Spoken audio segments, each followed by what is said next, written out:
morning. How's it going, Eric?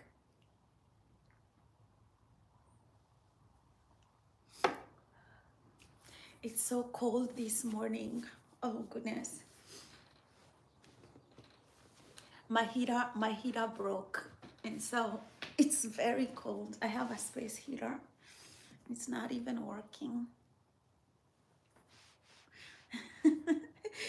Yeah, nice relaxing. Getting some. I was working on some affirmations.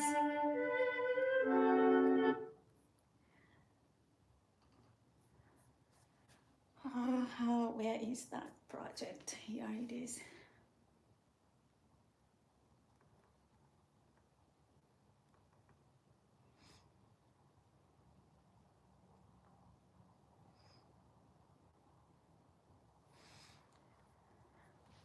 So I'm working on some affirmations,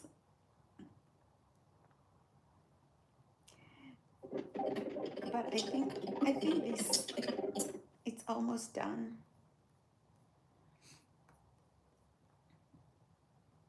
and then I'll post it like, hello, my love. Welcome to these guided affirmations by Post Traumatic Bliss. My name is Kanini. Today, we will be reprogramming our mind with powerful affirmations for loving our beautiful dark skin. So these ones are just, I'm doing it for like people with dark skin affirmations. Um, to love their dark skin because of everything that, like the colorism, racism.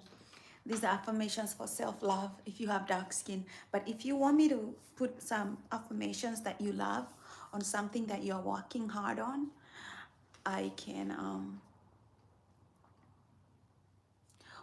What's a bratwurst? I've never eaten that. What is it?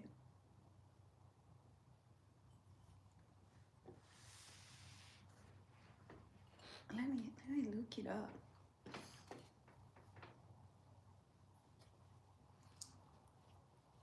Oh, hi Pancho, thank you. Hi Pats. Where you from?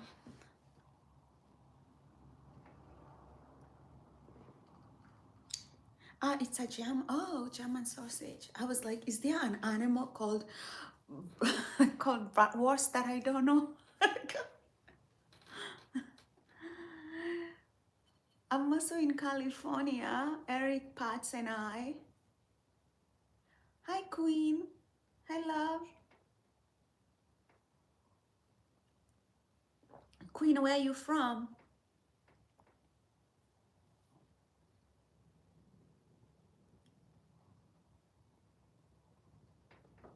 Today is Saturday. What's one thing that you want to do for yourself that will make you feel special? What do you want to do today? Do you want to just chill or watch a movie? I just made some tea with milk. I'm trying to avoid coffee because I get jitters, kind of like I start shaking when I get coffee. It's nice. Some people actually do better with coffee, like waking up in the morning. I used to do it, but I just kind of started shaking a lot, and I was like, okay, maybe this is not for me. So I try to take like at least a cup of tea in the morning. Yeah, right now it's kind of cold.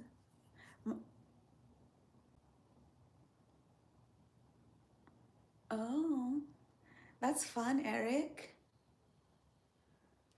Chill, watch baseball. That's a good plan. Who's playing? Who's playing?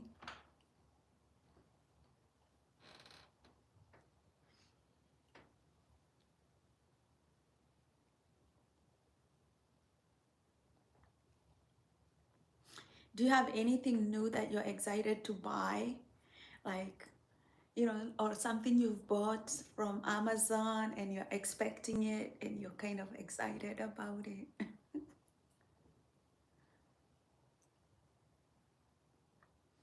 Last week I was excited. So I have a new heater, like this heater, oops, right there, because my heater broke and it's going to get fixed on Tuesday. So I'm so cold. I've been using like this stupid space heater over there. Like there's a space heater over there. That's what I've been using to, and it doesn't get the whole place warm. So I'm like excited for the new heater to get fixed. Hopefully it works because this old one, I have this. Yeah, thanks. Yeah, thanks. Yeah, so this old heater right there, like the the thing next to the flower, that old heater is broke. But even when it wasn't broken, it wasn't really doing a great job. So I hate it. I'm so happy that on Tuesday it'll be gone. Yeah. So it's been a cold winter for me. Like,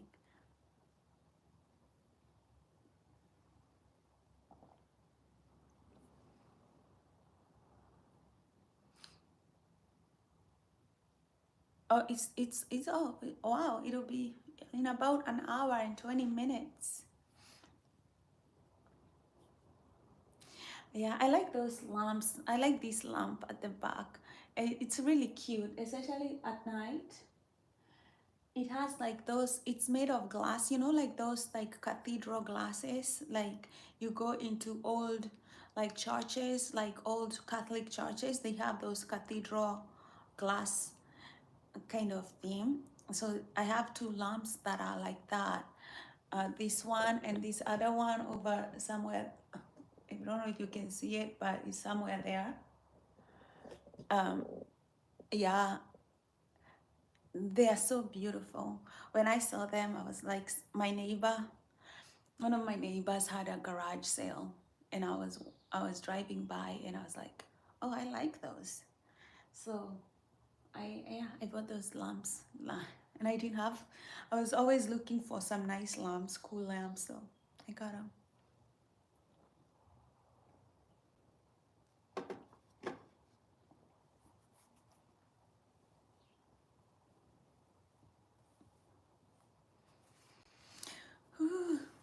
I just woke up. Literally just woke up. Haven't even washed my face. It's like, whatever. Starting Saturday. I haven't even done yoga this morning. Do you have anything that you're waiting from Amazon to deliver, or, you know, like something you want to buy that you're looking forward to buy? What are you excited about?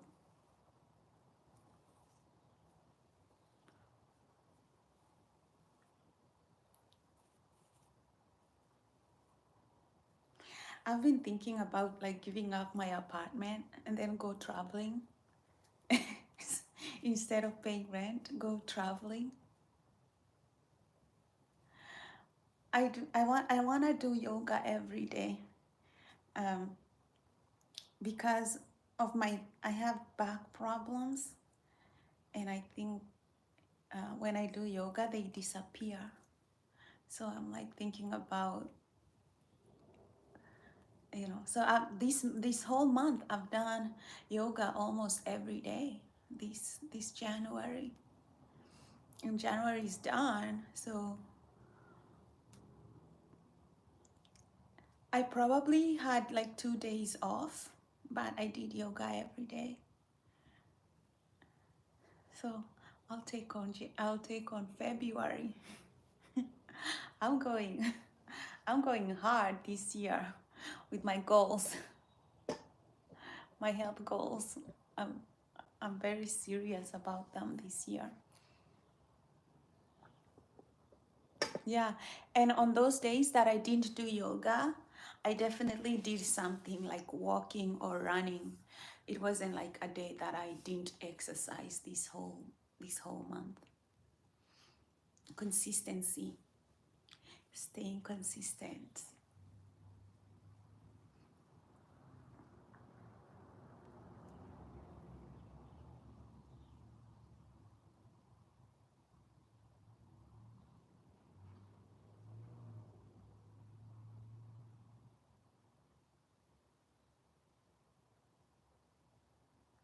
Oh, you're going to Patagonia this March. Wow.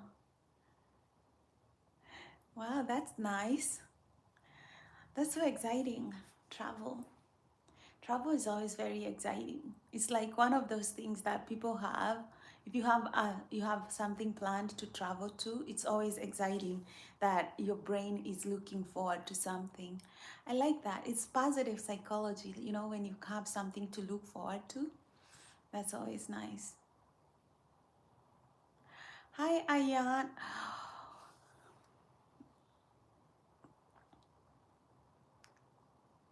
Where are you? Where are you coming from? Where are you coming live from? And what are you today? We are looking like. Is there something that you want to you're excited about buying, or a trip that you want to go, or something that you're looking forward to today, even or the next few weeks and months that you're excited about?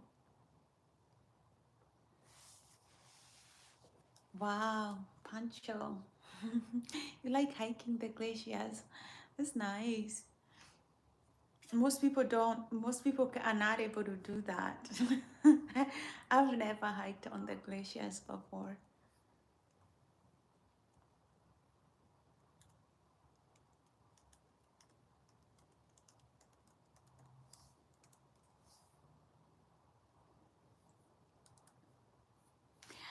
Uh, yeah, I remember a few weeks ago, I got a nice like face cream that I was excited to buy, and I really liked it. I'm still using it. I don't remember the name. My friend just like forwarded the link and I just bought it.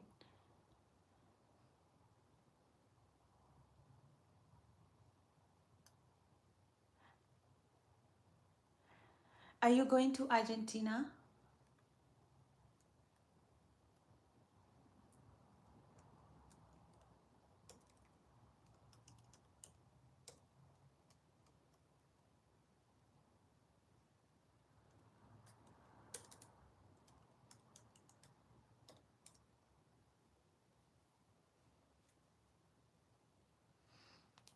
Argentina. I've never been to South America, and I think that's like one of the things that I feel.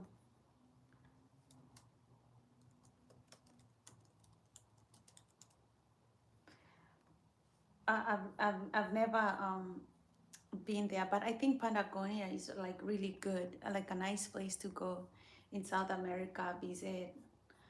Um, I can see why you love it. Obviously, it's so beautiful that a whole company is named after it. you know, just the beauty. It's just breathtaking. Yeah. That's that's a nice trip to go to. My friend and I want to go to Kenya in August, but I'm also thinking about making some plans.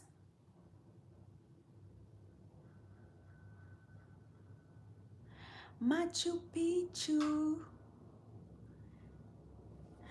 Like, you're going to like, oh, now you're making me want to go to Argentina.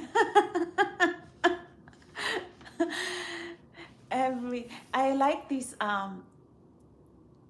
that movie by Eva Perez, um, that Eva Perez movie on Buenos Aires. It was so nice. Yeah, Argentina has that rich, beautiful culture for sure, for sure. I think, yeah. I think probably, yeah. If I want to go to South America, hit Buenos Aires at least. And yeah, Machu Picchu. Let me Google Machu Picchu because I've had so many people talk about it. Let me see some cool images. Oh wow. Is that where they have like the, no, I think that's Mexico. But it's kind of like they have like an old some ruins, like some old ruins. What's the story? Yeah, it is kind of like a spiritual place, Machu Picchu, right? They got like these beautiful like let me make the screen bigger. This whole like, oh, oh my goodness. So when you're editing videos, I usually have like this cool hard drive from Samsung on Amazon, but it keeps falling off when I'm doing things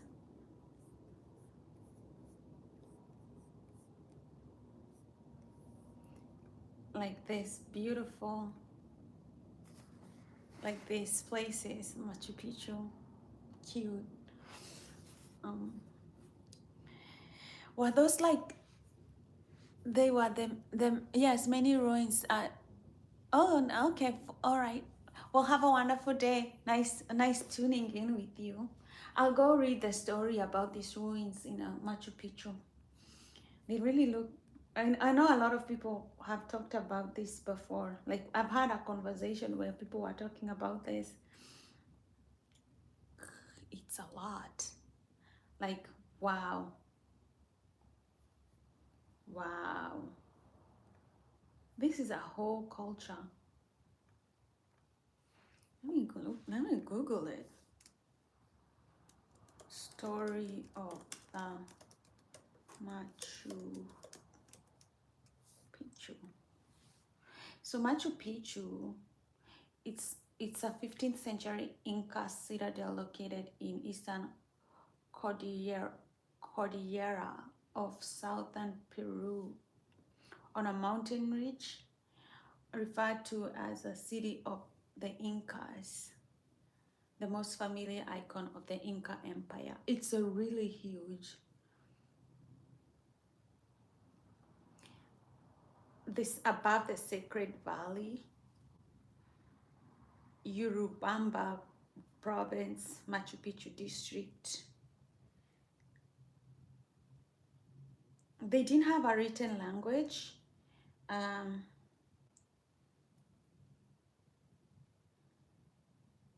it was built on classical Inca style with polished dry stone walls. Its three primary structures are the Temple of the Sun, the three temples, the Temple of the Three Windows, and the Intihuatana. It has gone through restoration. Okay. Wow. Wow.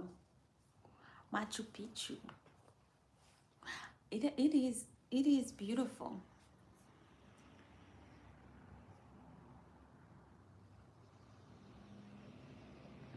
It's in South Peru, near the ocean. Oh wow.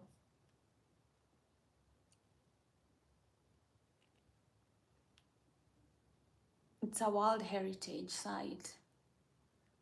It was voted one of the new seven wonders of the world. So Machu Picchu is a seven wonder of the world. So if you want to go somewhere, I've been to one of the seven wonders of the world. That's the Victoria Falls in Zimbabwe. I probably want to go to Machu Picchu too and see the other seventh wonder of the world. That's a wonder. It is beautiful. I can. It's like just so beautiful. Pancho is going to have a wonderful time. I'm even jealous now. I want to go to Peru. I want to go to Machu Picchu. She's also going to Buenos Aires. Let me travel vicariously to Buenos Aires. I've never been to Buenos Aires, but I want to go.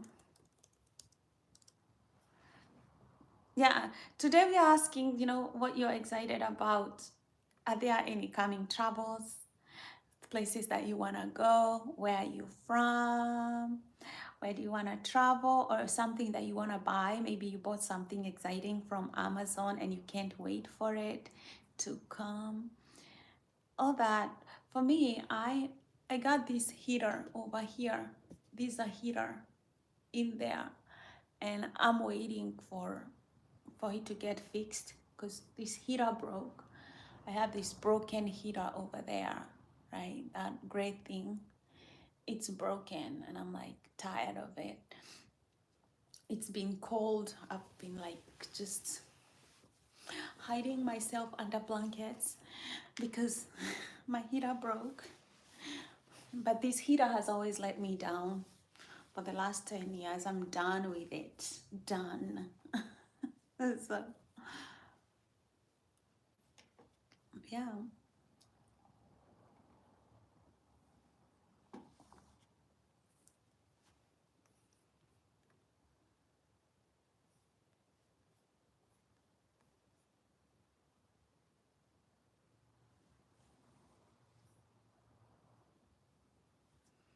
Buenos Aires.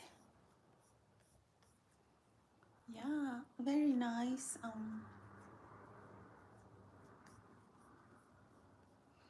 Buenos Aires is beautiful. Looks good, like a very modern city.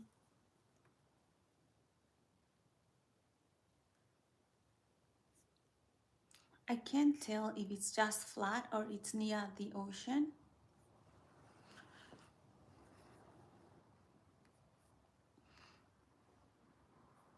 Wolfman, nice to see you again. It's been a long time. I haven't seen you like forever.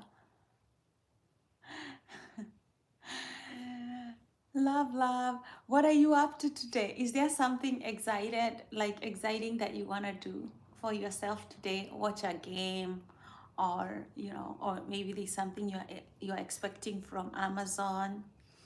What's happening today? what's what's keeping you alive today?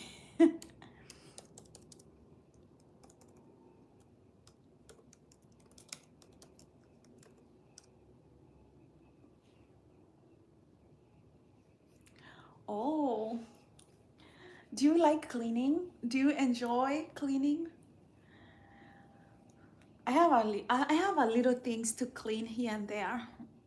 I mean, this place could use a vacuum. But yeah, throughout this week I've been doing laundry. Oh man, I should have you come over here and do some more cleaning. I like it, but not in the winter because it's cold right now, and I don't like getting cold. So I'm like, oh, I'm looking forward to buy some iron supplements. Yeah, I want to get into the habit of taking iron supplements because,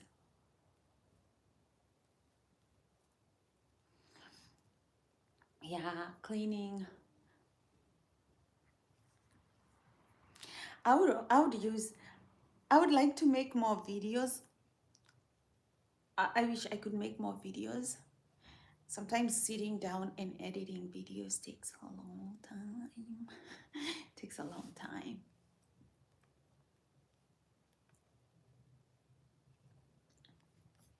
Are you looking forward to travel? Do you have like an upcoming trip? I was talking to Pancho earlier, and she's planning to go to Machu Picchu. It's so beautiful. It's kind of like like on a hill, very beautiful in Peru. She's also going to Argentina in Buenos Aires, and she's also going to Patagonia. Like, wow.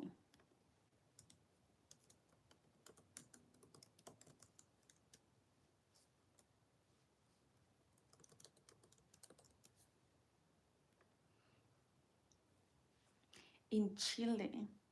So she's going to hit Argentina, Chile, and Peru in March because she wants to go to Patagonia and Argentina. Yeah, that's something huge to look forward to. I think she's going to hit a lot of nice things.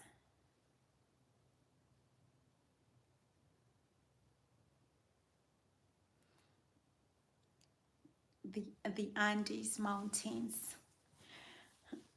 Wow. Uh, which island do you like traveling most to? Where are you planning to go?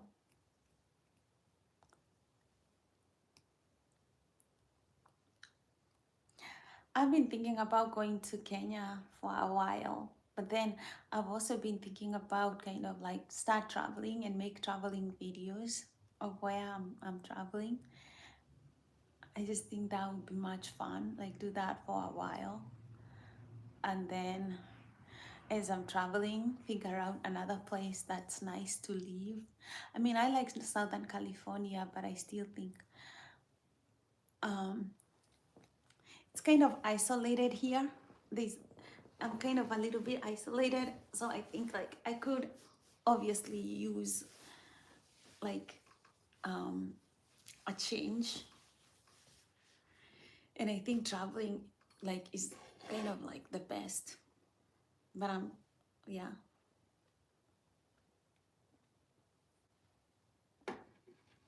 see the world. I like Europe, but I've been to a little bit of Europe, so I think Argentina, South America, I haven't seen much of it. I think South America would probably be a good place. I've always had the wish of visiting the Amazon for some reason. I want to go see the Amazon.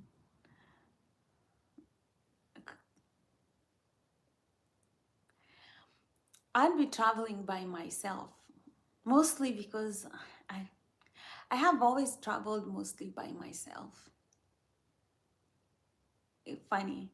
I've always usually traveled by myself, but I'm scared also when it comes to traveling in South America by myself, especially if they don't speak English and I'm by myself. So like that's kind of it's easier to travel in Europe by yourself. And in Africa is also easier because I'm African, so it's easier for me to travel. And here in North America, I know English, I'm used to, lots of stuff. I think South America is a little, but I stay safe if I'm traveling. Like, so I don't usually drink, I don't do drugs. So the fact that I don't do those things, like there's a crowd that obviously I don't get to meet just because, you know, I'd probably get into a nice hotel and then from there kind of like do trips with them if they are like doing like trips, like go to places, kind of very controlled traveling. I'm not like, you know, I just can up and go, to the Amazon by myself. Like that one, I would not go by myself. Like I would not just trust locals and everybody when I'm traveling to a very different area. I'd be very careful, very careful. Um,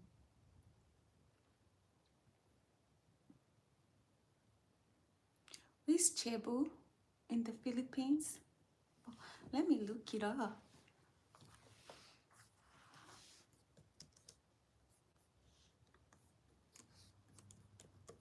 I've never heard about that place. Oh, wow. Whoa. Beautiful. Oh, those little huts like in the water? Oh, wow.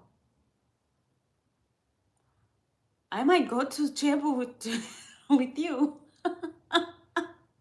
Oh my goodness. It's so beautiful. Oh, wow.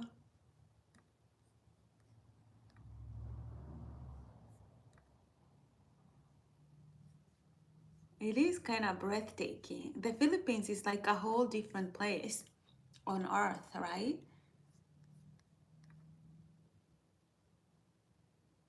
Oh, wow.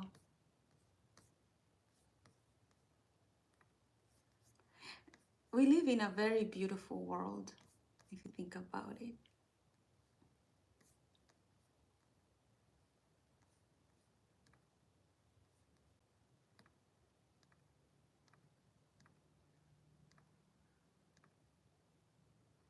So it's a it's an island.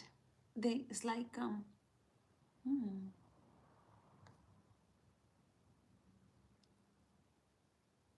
it's like a strip. It's kind of like a slice of bacon right there. You know?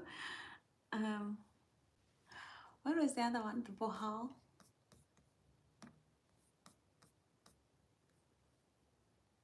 Oh, that one is beautiful. And I bet there are so many tourists, so you don't feel.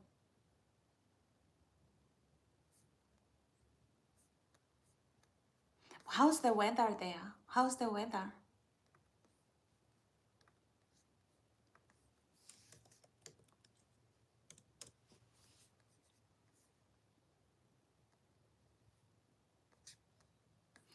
Oh, I like the little monkeys that they show.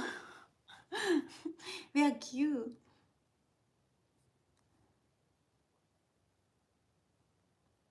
Oh wow, they have like these beautiful trees in Bohol, like the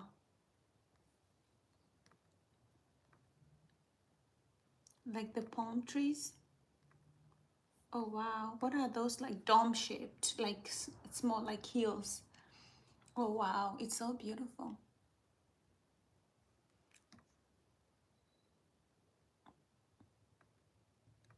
Do they get like harsh winters? So they're more like right now it's more like spring. Oh, and then it gets hot around April. Oh, okay. So it has good weather. They don't seem to have like punishing winters or anything.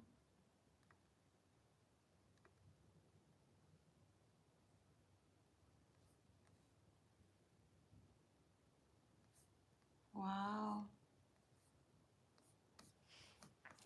Let me see how big it is.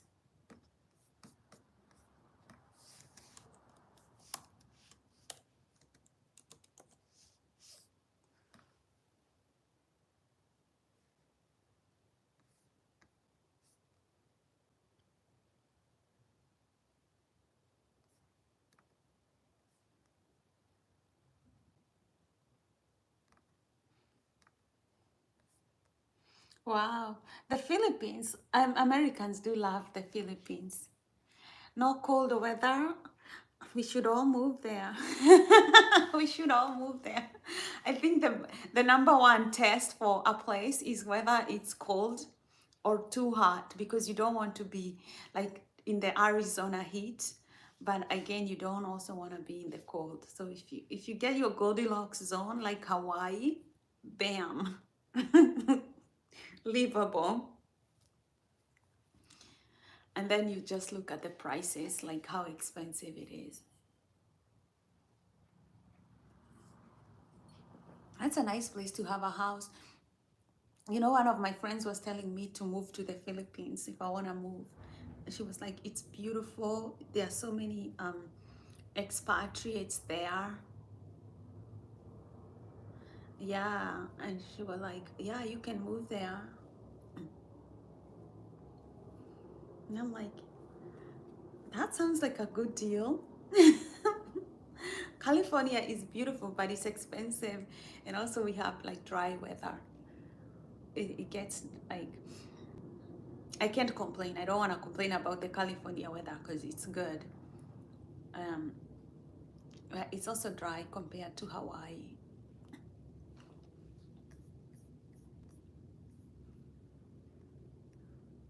And also, I like the fact that, you can find qualified doctors also here.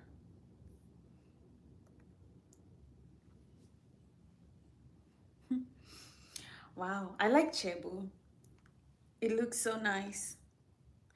That's a great place for snorkeling. Like that's all I can think about. It's like amazing place to go snorkeling.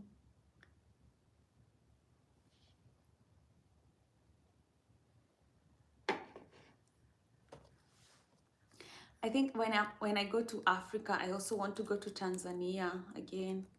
There's a place called Maji Moto, like hot water in Tanzania, and I went there snorkeling, and it was so beautiful because the water is actually hot. It's warm. Let me see if they have photos.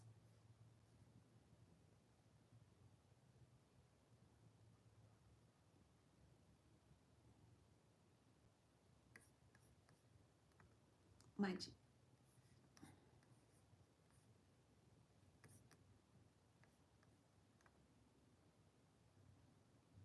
So I went to this little place in Tanzania. I don't know if you can see it well.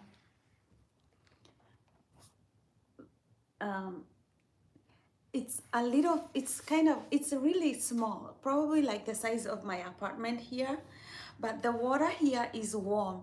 Have you ever thought like getting into a bathtub and the water is warm, like very nice?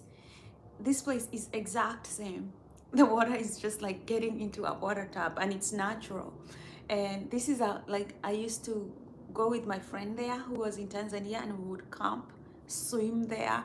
I was like, this is like the best place to live if you want to live in the jungle because it's like a pool of warm water.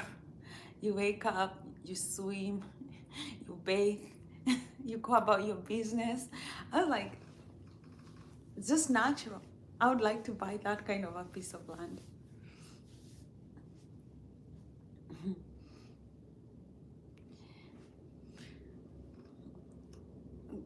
Get a girlfriend. Get a girlfriend, travel. I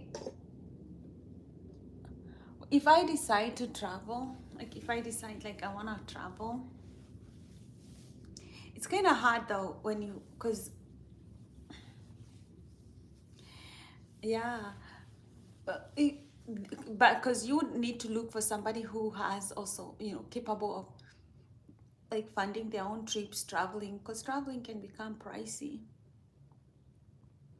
Or when you're traveling, you kind of make like videos you post out there. Maybe after some time the traveling can experience can start paying for itself.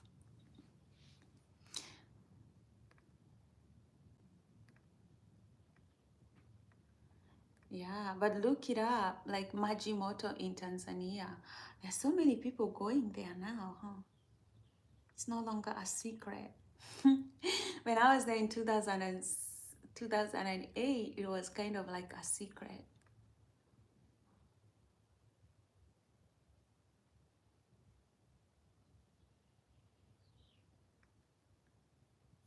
Where is this? Palm Springs, California is also a nice place to travel.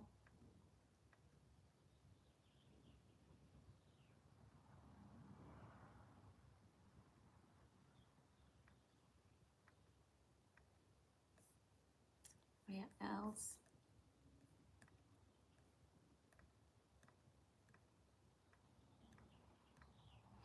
Yeah, where else do you want to travel? That would be nice. So I wanna, yeah, I thought like, yeah, Pancho had like so many nice places, and you too have like the Bahal, Cebu, Panagonia in Chile, Machu Picchu. Those are really nice places to go. Just get out of your routine and just go. Yeah. One of my friends is going to move to Japan. Japan is also very cheap place to live, cheaper than the US. And I think it's also very modern. So she's like, oh, you can go there. But I heard like you can live in Japan if you don't have like a college degree. Like I think you must have, for them to immigrate there, you have to be like have a bachelor's degree or something. Wow.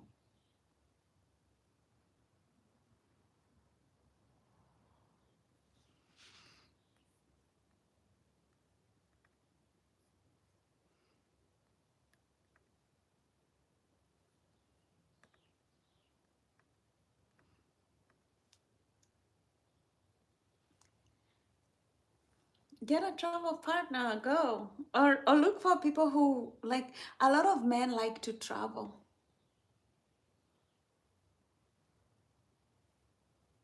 A lot of men like to travel. So if you, and I think um, for men, it's safer, I think, to find other men to travel with. Uh, I don't know if I want to travel with a bunch of women. I'm kind of, mm, I think you are more of a target if you travel with a lot of women. Like,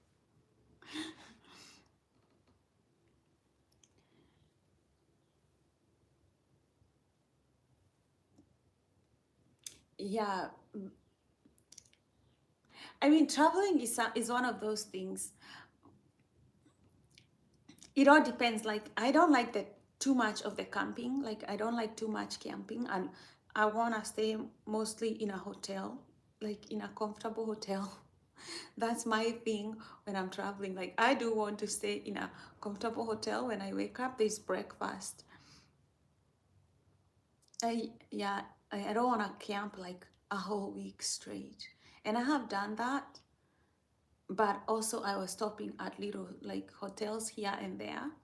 You know, like, okay, you camp 2 nights here, you go to a place, you can clean, you can go use the bathroom, then you camp another 2 nights somewhere else. That's okay. Like, that's doable. It's easier. But when it's like a whole like camping like a whole week, it's kind of like brutal, especially for girls. Like, you need to use the bathroom, but it's the pit that you have to use. It's like no. But one thing I liked about camping, I was camping in Mozambique, Botswana. I was camping in Botswana, and we were so out there. And you know, you appreciate the little things. You appreciate like the breakfast, the beans in the morning. You kind of appreciate just the fire, cooking with the fire, cooking, you know, doing like normal things, you know, like there is no electricity, there is no like no phones, nothing. It's just like just normal regular life. You have some food, you put on the fire, and then, you know, yeah, there's no rush. I liked it. Yeah. Botswana, I think Botswana was also one of the best places I've ever traveled. Botswana was really, I mean, I say Kenya is a good tourist destination, and I'm from Kenya, but I went to Botswana and I was like, oh wow, I like Botswana. Kenyans, I'm sorry, you know, I should be promoting Kenya, but I was like, I love Botswana more. I enjoy traveling more in Botswana. So usually, yeah, so usually you get into, and you can pay like $1,000 um, for a safari.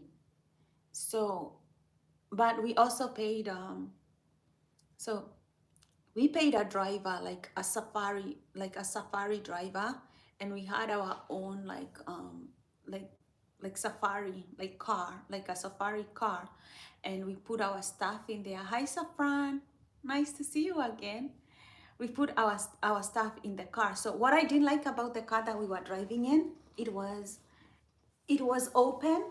You know, it was like those it's like a Range Rover that is open. You know how they are open. I didn't like it because we were traveling so much and there's always the constant wind. And then obviously it's Botswana, so parts of it are dusty and you would get the dust and the pollen and everything. So, you know, your sinuses will get irritated. But the good thing is that you get to see the nature, you get to feel everything, the fresh air, everything. And so that was the whole Botswana. We stopped at various places to camp. We went to national parks. We saw a lot of animals, a lot of game. I'm doing good. So it was really like very enjoyable. The people were nice in Botswana, very nice, friendly. Um, our guide. He was a trained, he was a career guide, so he knew everything. And he was funny because he was telling us things. He was like telling us like, I enjoy doing this, but I miss my wife. I was like, but I miss my wife. So he was like, I usually tell her that I am coming home so that she's there at home waiting for me. Because he's like months on the road. He spends like weeks, months, sometimes on the road going for safari. So he was funny. But I did like him. He was a family man, loved his wife, like traveling. Uh, and they tell you stories, um, about animals. So I remember one time we were camping and I'm about to go to sleep. And he was like, there was this guy and he was sleeping, and the lions, they came at night and they thought he was some food or anything, so they started dragging him out. And I was like, what, why are you telling me this? I'm about to fall asleep. And it was so surreal that I could see elephants, like I could see like elephants very close. And we were there, we were eating, and the elephants are there, and you're like, if this elephant gets irritated, I'm done. It's over, it's game over. Nepal.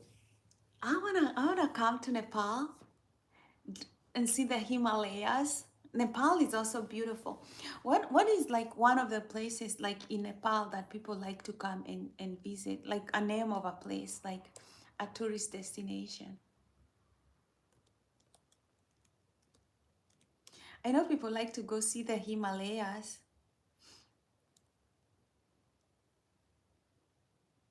Kathmandu. Let me look at Kathmandu. Like that is like very famous.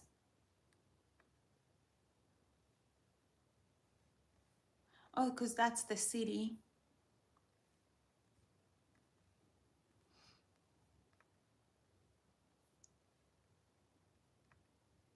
Yeah, Nepal is like known for the beautiful architecture. Like is Kathmandu, like just when you just look at Nepal, the first thing that strikes you is the beautiful buildings. Like one of the beautiful, wow, this is so beautiful.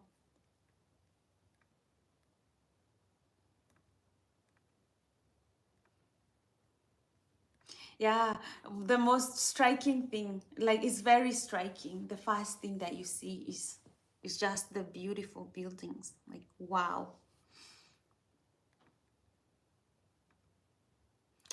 And I've seen this floor plan, like roof plan in Nepal. It has been imitated all over the world.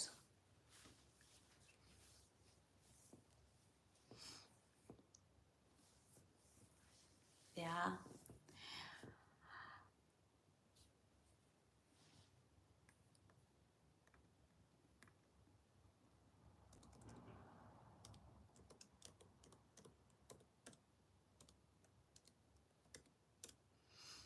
What is the most like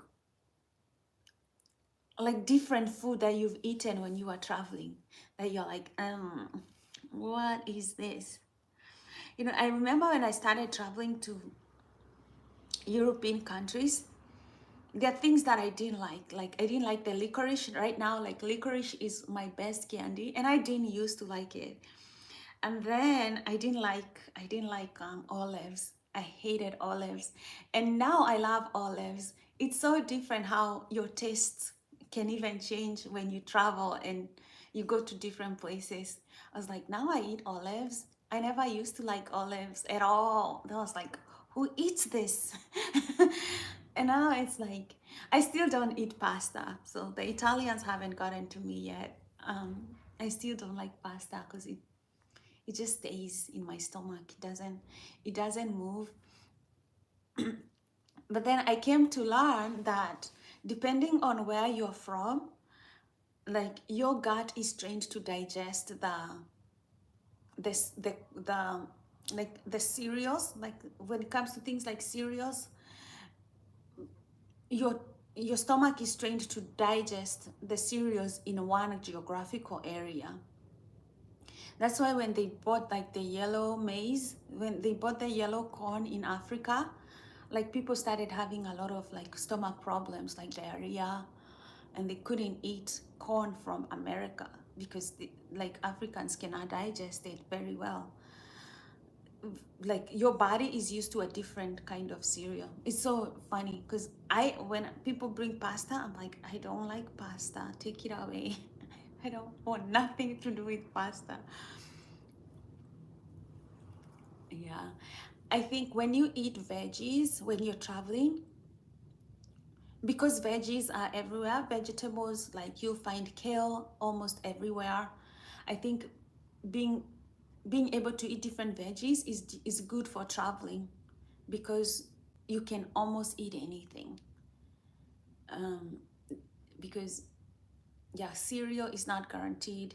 Sometimes a lot of meat that some places eat, you don't eat. Like I seen like there are places where they eat. You had a crocodile. How was it? How is the crocodile? It looks like it wouldn't taste good because it's a crocodile.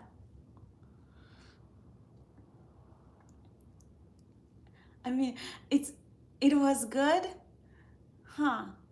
It doesn't look like a delicacy. Like nobody is out there hunting a crocodile for its meat.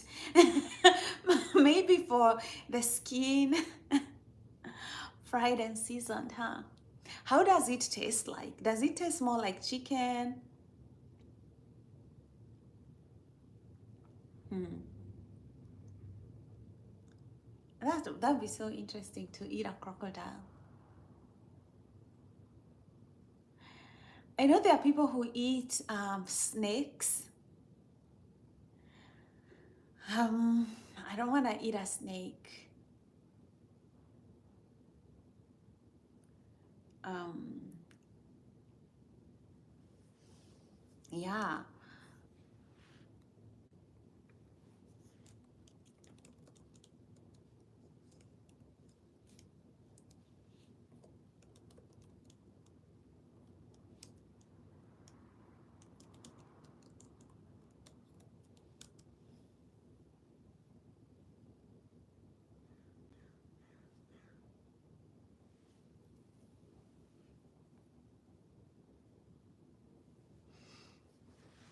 Oh, chicken.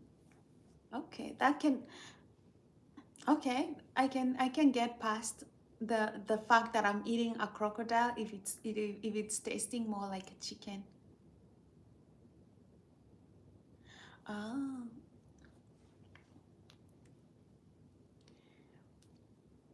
the mo- I tried to eat like more red meat and I bought like wild game over here and I didn't like it. One of the things that I liked eating was in Lesotho. I ate the wildebeest in Lesotho. It's in South Africa. Um, I ate the wildebeest. It was so good, you know, the wildebeest and the impala. I will go to South Africa to eat that again. It was so good. It was so good. I think that the if you want, hands down, if you want like good food, if you want to travel just for the good food, hi Tony 13, where are you from? If you straight up want to eat good food when you're traveling, go to South Africa. Yeah, South Africa has the best food. Man, I can't even get over the food. That's I ate the best beef in South Africa. I ate the best seafood in South Africa. Um, ah, the best game, like wild animals, like game meat. It was in South Africa. I salute their cooking. It's just too good, too good. I've never seen anything like that. And I like Indian food and I like Chinese food. You know, I like different varieties of food. It's just They have it going on. So they know how to use different spices from all over the world because they have that traditionally. Like ships used to stop in South Africa for spice. Yeah. All right. Well, have a good day, Wolfman. I it was nice seeing you. Enjoy your day. Oh, you're saying, oh, you're going to South Africa soon. I thought you were going. Oh, sorry, I read this wrong. When are you going to South Africa? So they have like I went to this place called the Drankensberg. In the Drankensberg, they have their cattle. Their main source of food is like beef, and they had the best food. When I was in Cape Town, you know they have summertime. Summertime is a nice time to go. I went around August. I went around September, August. It was still like kind of a little bit cold. I had to, but it was still good. Um, the weather was still good. Yeah, and then they had like the most beautiful sunsets, like sunrises, sunsets. Is like, oh my goodness, you'll not get over those African sunrises and sunsets. There is no way you can get over them. They're just too beautiful. And yeah, that was beautiful. Yeah, the food. Ah, the food. I went to this place called Fish Hook. It was like in the ocean, like Fish Hook, South Africa. Oh my goodness, I had the best seafood platter. It was, yeah, it was, yeah, it's the best. And then they had, I went to, what's the name? I hiked the Table Mountain. Beautiful. It's the mountain in the sea. It rises from the sea, goes up, and looks like a table. The locals used to call it the mountain in the sea, and the Europeans called it the Table Mountain because it looked from where they are coming from. It looked like a table. Um, yeah, the beach is so like Cape Town is just beautiful because it has the hiking, it has the sea, it has the culture, the fun, vibrant youthful culture. So it has a vibrant nightlife, food. I'm like, I was like, what is happening here? I love this. I loved it. Yeah, South Africa is fun. It's very fun.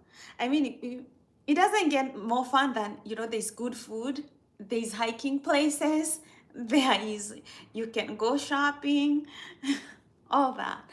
You know, I was just a little scared because of safety, because of everything that I've had. But I think with like anything, what I've come to realize when I'm traveling is, you know, you can be very I live in California. You can go to LA and it could be your worst nightmare.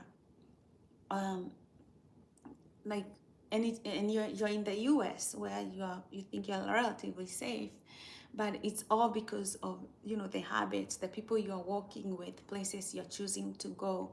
Like almost every other place on the planet is like, you know, there are things that you can do to increase your level of safety, and then there are things you can do to reduce your level of safety.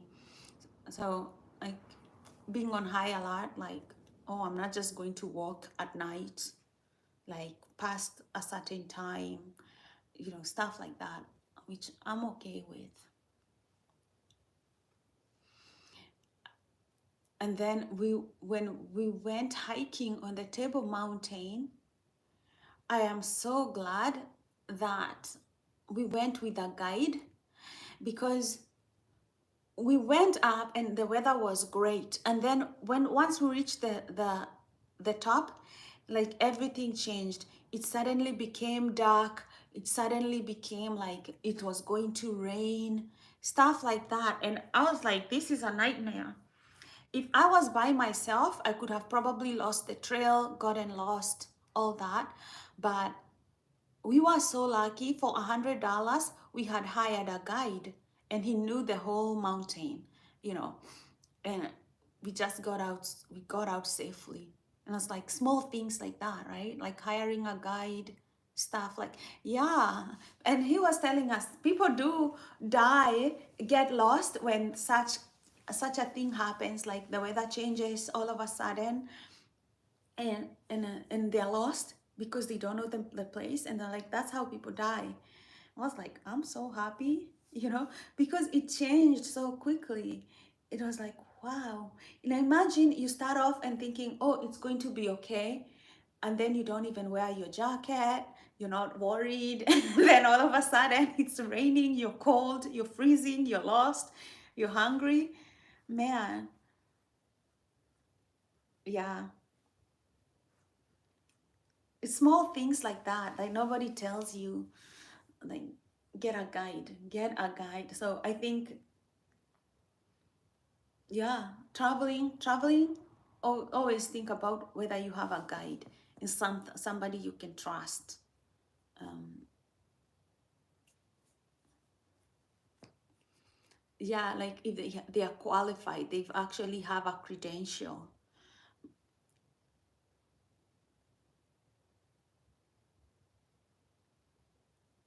That's very nice. Yeah, that's very smart to use a guide. And I actually never thought about why why it was actually very successful, but it's because I actually used a guide when traveling, especially to South Africa and Botswana, you know, hiking the Table Mountain. I used a white tour guide. In Botswana, my safaris, I used an African tour guide, very professional, all of them. They were very professional. I was like, wow, you know, like they all knew those routes, like, and they were certified, they knew exactly what they were doing. um yeah, like I think one of the best tips to use is like use a qualified travel guide when you're traveling, because they know the area better than you, and they know where they're going, they're trained. Yeah, that's a very smart. Actually, I never thought about it, but that's actually a very good one. Yeah, and they know the hard spots, they know the dangerous places, they just know stuff that you wouldn't know because you're not a local.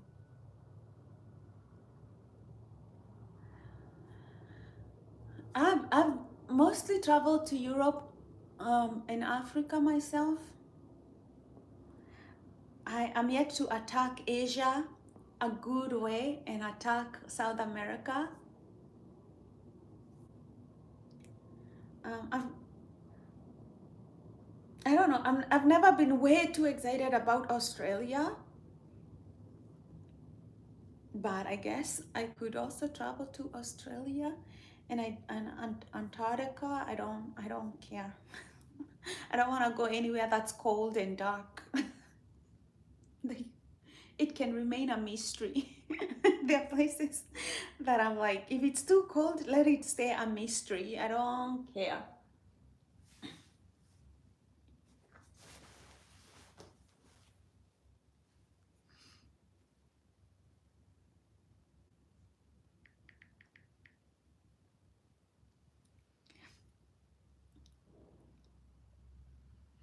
I've always liked avocado toast whenever I'm traveling.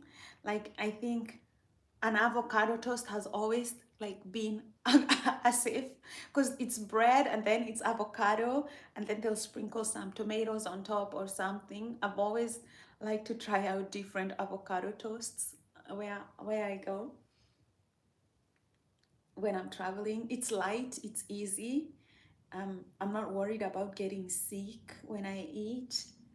So that's always, and I can always buy avocado, and I can always buy some bread and put it in my, when I get tired or hungry, and just quickly, yeah, quickly fix myself something. Uh, I like to have apples when I'm traveling. Apples have always been like one of those things, like grab it, cut it, you know. Um, nuts are good when you're traveling. If you eat nuts, you're not allergic to them. Nuts are very good.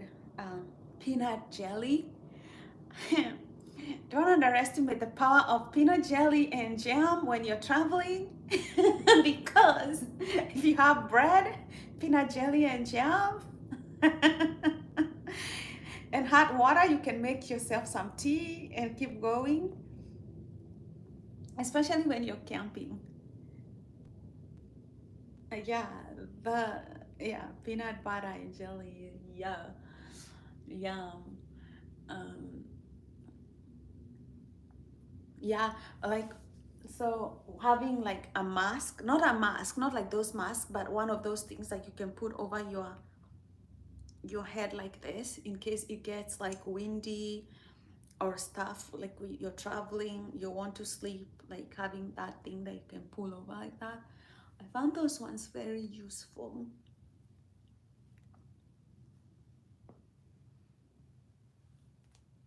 Yeah, but I think having the partner that you're traveling with, yeah, original sandwich, yeah. I think by far the best, the partner that you're traveling with. You know, you can travel with a good partner and they can make your life easy. Somebody who has an upbeat spirit, they are fun to talk to, all that. Yeah, because sometimes, man, sometimes life can, when you're traveling, it's like you've been on the road for long, maybe you're going from one destination to another, and then, okay, you're seeing the terrain, you're just going and going and going. Sometimes it's nice to have a partner who can break into a song, tell you something funny, um, or switch places so that you can sleep. Yes. You want somebody who, like a good traveling partner. I don't, this is why I don't like traveling with women at all. I don't like traveling with women because women will not carry your bag for you when you're tired.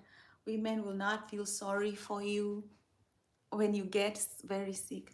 But if you travel with a nice, caring guy, oh, he will take your bags. He will help you out. Men have a natural tendency to want to take care of women. So, traveling with girls, they'll be like, "Girl, carry your bag," and I'm like, "Please." I want somebody with more muscle than me. At least men are stronger. They understand like when you're tired and they'll be like, okay, let's have a break. Yeah, I think with women, it's like having two whiny people. And I'm like, no, no, no, no, no. I know, I know. Let me grab my battery is running down. Oopsie, let me move you. I'm moving you so I see I have something that I need fixing. I want to get my charger.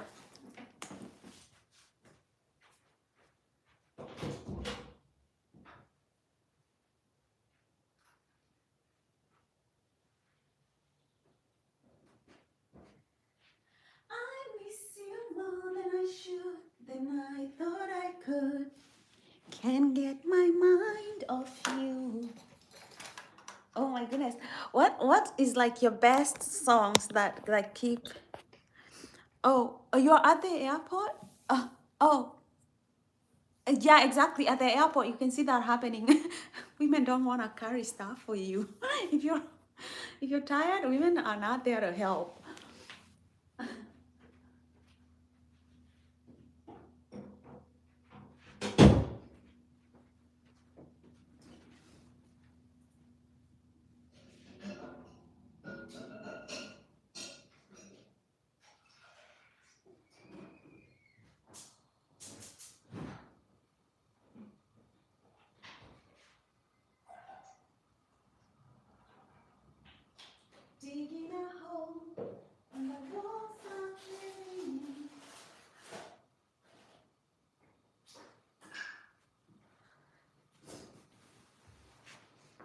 Ooh, I just woke up and I'm not feeling like doing much today. I just put on another cup of tea.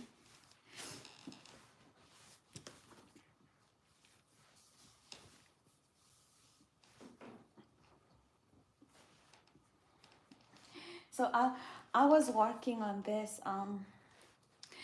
I was working on you know how I have a health channel. I have a mental health channel, kind of encouraging people to um, to practice good mental health. And one of the people that I wanna inspire is like young black girls, because of all the colorism and racism. You know, if you have like a dark skin as a girl, like people tend to have these like whenever a young like a child is born, like in Africa, they have a tendency of even asking like how light like the child is going to be. And I know like Megan said this once, like her child was born, like the family was asking how light the child is going to be. So it seems like it's not just where I come from, it's probably all over the world. And I just don't like it. Personally, I just don't like it because it assumes that there is something wrong with being dark skinned. And especially when women are normally have more pressure than men when it comes to things like beauty and how they look. And so I think for dark skinned girls, that pressure can be a lot. And I see like people bleaching, like people bleach like dark skinned women bleaching, not just dark skinned women, because we've seen celebrities also, like pretty much I think every black celebrity, including people like Beyonce and all that, they bleach their skin. And as a mental health advocate, I feel that people should be trained to just love the skin that they are in.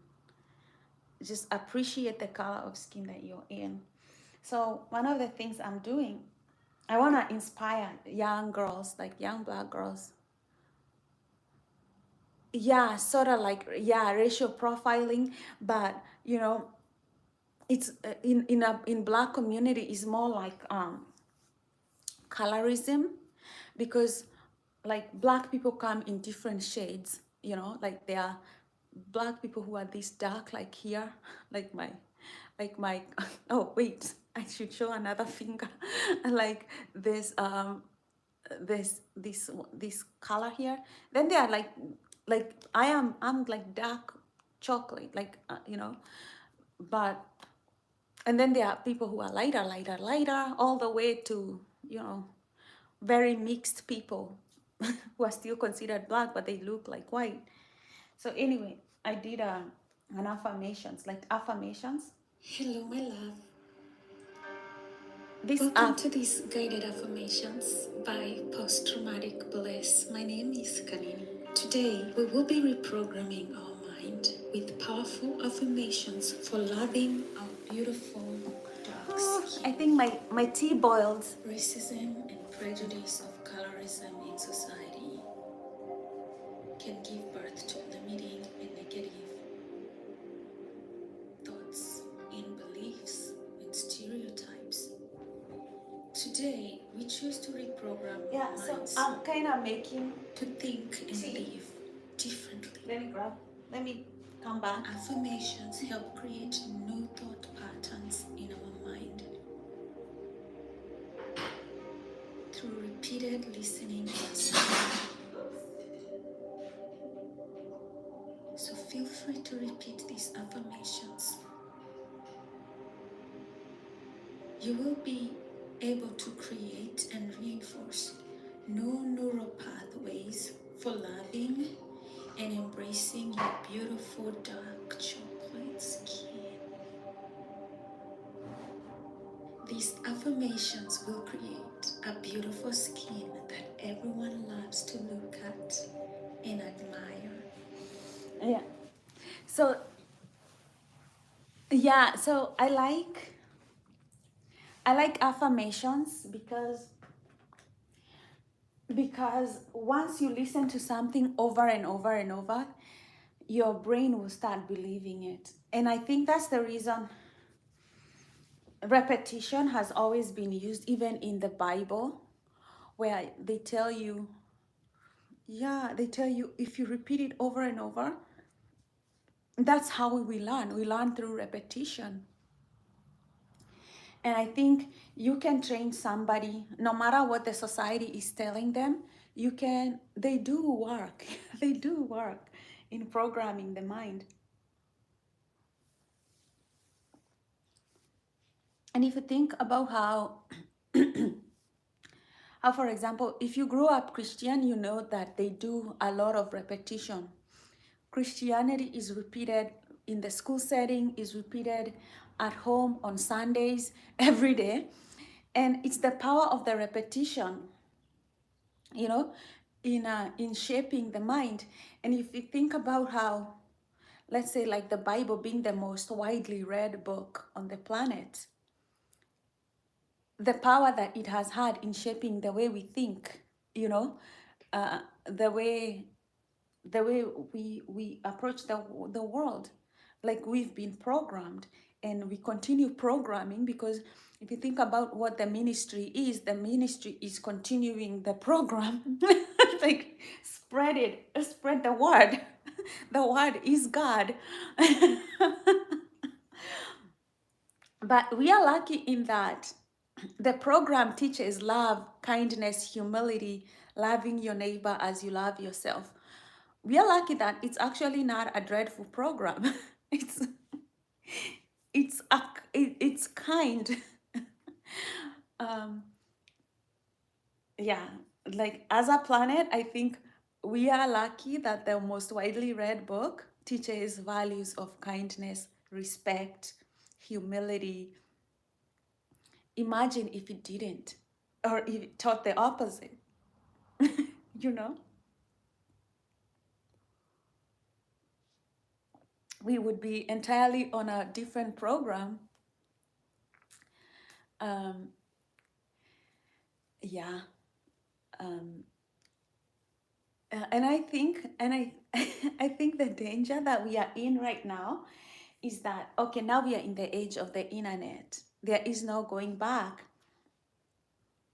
And you will see, like I hear this, and this can be confusing. I believe in self-improvement, I believe in helping yourself learn and everything. But there are still a lot of gurus that are telling young people, just focus on yourself. Just focus on yourself. And I'm like, that's not how what for me, like that's not what Christianity taught. Christianity taught love your neighbor, not just focus on yourself. It also taught that think about your neighbor. Think about somebody else. And we are being programmed by what we are thinking. And I think it can go either way right now, depending on the kind of leader you see on the internet or somebody that you choose to follow. um, it can go either way. People can be programmed into bad mental health. So I still choose, even after reading about like mental health and science and everything, I still choose to think that it's better to be programmed by the Bible. Like that program where you believe in a benevolent God, and that the wages of sin is death. It really doesn't lie. If you do bad things, most likely those negative things will have negative consequences. Like it will not take you to a nice place. So I still choose to be programmed in thinking like negative things will lead to negative places, and good things, good actions will lead to good outcomes or good fortune.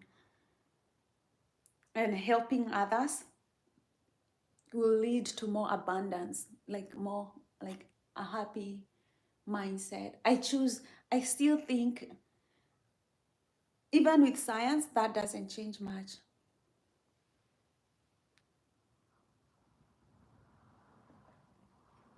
It is quite amazing how it has endured through time. you know, it's quite amazing. Like, it's the one book that will endure time. And people think that the voice of God is not real. I'm like, if he's if if he's if God is not real, why is he the one voice on the planet? you know, like, there's no other book that has been so widely read throughout time than the Bible. And like, if you think that God is not real, why is he the bestseller on the planet? Why is he the bestseller on the planet? Why is he still the one voice that everybody, respects? It's not a joke.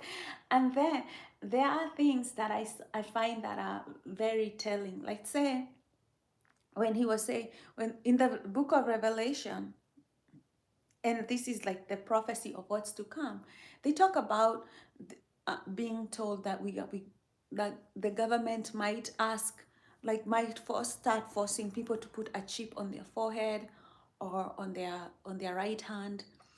These things, like, what, even in 19 in let's say 1990, people would have thought, like, how is that even possible? Like, let's say even the 60s, people would have thought, how is that possible? And right now, we are living in a reality where that is actually very possible. Yeah, like things like the mark of the beast is like, who would have seen that future ahead? Who could have predicted it? We, like that's irrefutable prediction, like that's irrefutable prophecy right there, that we can even see that. Before, we couldn't have seen how that could be possible, but now, right now, we see it's very possible to have artificial intelligence implanted into a human's brain. In fact, there are people who have disabilities who have had this artificial intelligence used so that they can be able to speak. So it's happening, but I think what the Bible is like, when it's mandatory, it will be because somebody wants to make money off of it. They like the spiritually wicked people, because the Bible does warn, we are under governments that are cruel. Just tells you the whole story. Like, uh, we fight powers of darkness in high places. Like, our enemy is spiritual wicked people. People with a spiritual kind of poverty. uh, they are more after money than, like than the riches that come from the human heart. It tells you all these things, and I have never seen a book that gives you a healthy cynicism like the Bible. The Bible gives you a healthy cynicism. Like, oh, don't go. People can tell you to think positively all you want, but I think the Bible tells you, be aware there's an enemy of your destiny, of your life, like, that there are enemies. So you have to be wiser and smarter. It's not just thinking like everything's going to be hunky-dory, happy, nice. He tells you, no, be sharper than that. And surely that there are enemies. Even like alcohol is an enemy. Like, we don't think about, drugs are an enemy to your destiny. um, Fascist regimes are an enemy. Yeah, it's the map and the way of life. It doesn't even lie about how to, the kind of mindset that you need to have to succeed in life. It doesn't lie.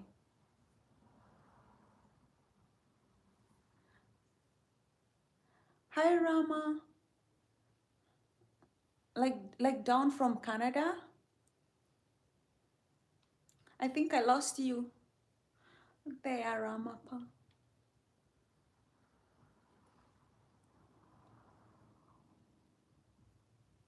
Yeah, it really doesn't lie. And I think the reason why a lot of people are confused is that I was listening to this one Kenyan lady. She speaks in Kikuyu, so like it's very hard for somebody to understand her if they don't understand the language. But anyway, she was doing an evaluation of why like life can be confusing to people. And she was like, she used to go to these big mega churches, and she was going to give people money, and she would ask the pastors to pray for her. They would pray for her, take her money, obviously, because she brought it. and and then her problems would not go away. But she is being prayed for and everything. But then she came to realize that she wasn't really reading the Bible, and she did not know the voice of God. So and I it makes perfect sense to me that it doesn't matter how much we pray for you or somebody is prayed for, if they don't go and read and educate themselves. like like a part of it is like you also need to kind of read the Bible for yourself, so you understand what the voice of God sounds like. And when you go out there in the world, yeah, right. When you go out there in the world, I live in California, Ramapa. I'm from Kenya. Are you in Canada? Are you calling it from Canada? So, like, the confusion would not go away no matter how much we pray for somebody. If they don't read and educate themselves, they will still be very confused, because if you don't, for example, read that God is love, God is kind, you know, um, love your neighbor as you love yourself, it will be very confusing when there is probably like a dictator in society that wants, you know, like let's say it's like Hitler, right? A lot of people followed Hitler and his ways of wanting to kill a bunch of people. But if you had read the Bible and understood the voice of God is love, and he says, "Thou shalt not kill," and he says all these things, then it cannot be very confusing for you, because you already understand the voice of God and what it says. But a lot of people are too lazy to read the Bible, so they just go to church and they just listen to whatever opinions their pastors has, but they never even second guess or question or even go to reference again from the Bible to see if really that's the voice of God. And so, like, Jesus said, like, he said in one of the Bible verses, he says, like, he is the good shepherd, right? Like he like we are the sheep, right? He is the good shepherd. He knows how to nurture and raise his sheep. But the sheep knows him, and the way the sheep knows Jesus is because they recognize the voice. They can recognize the voice of God.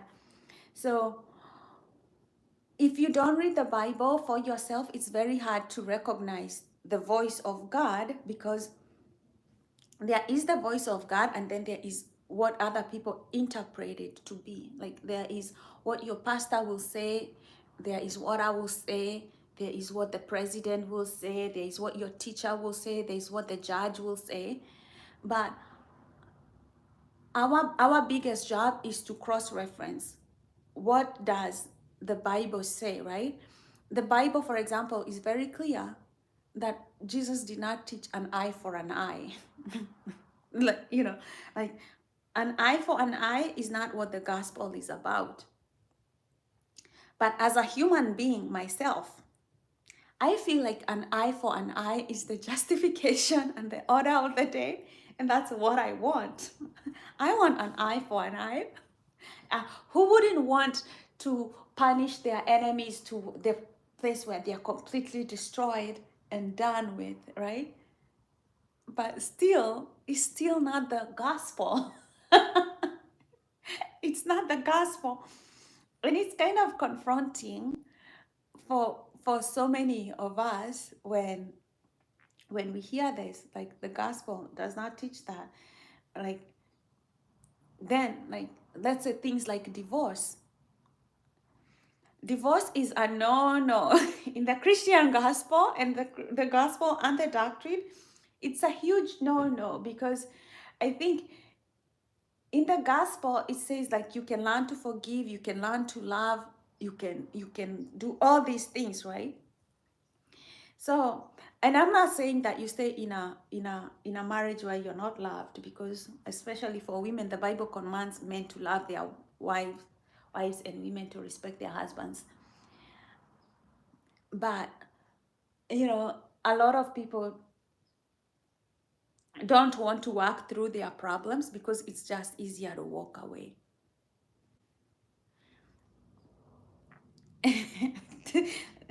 but but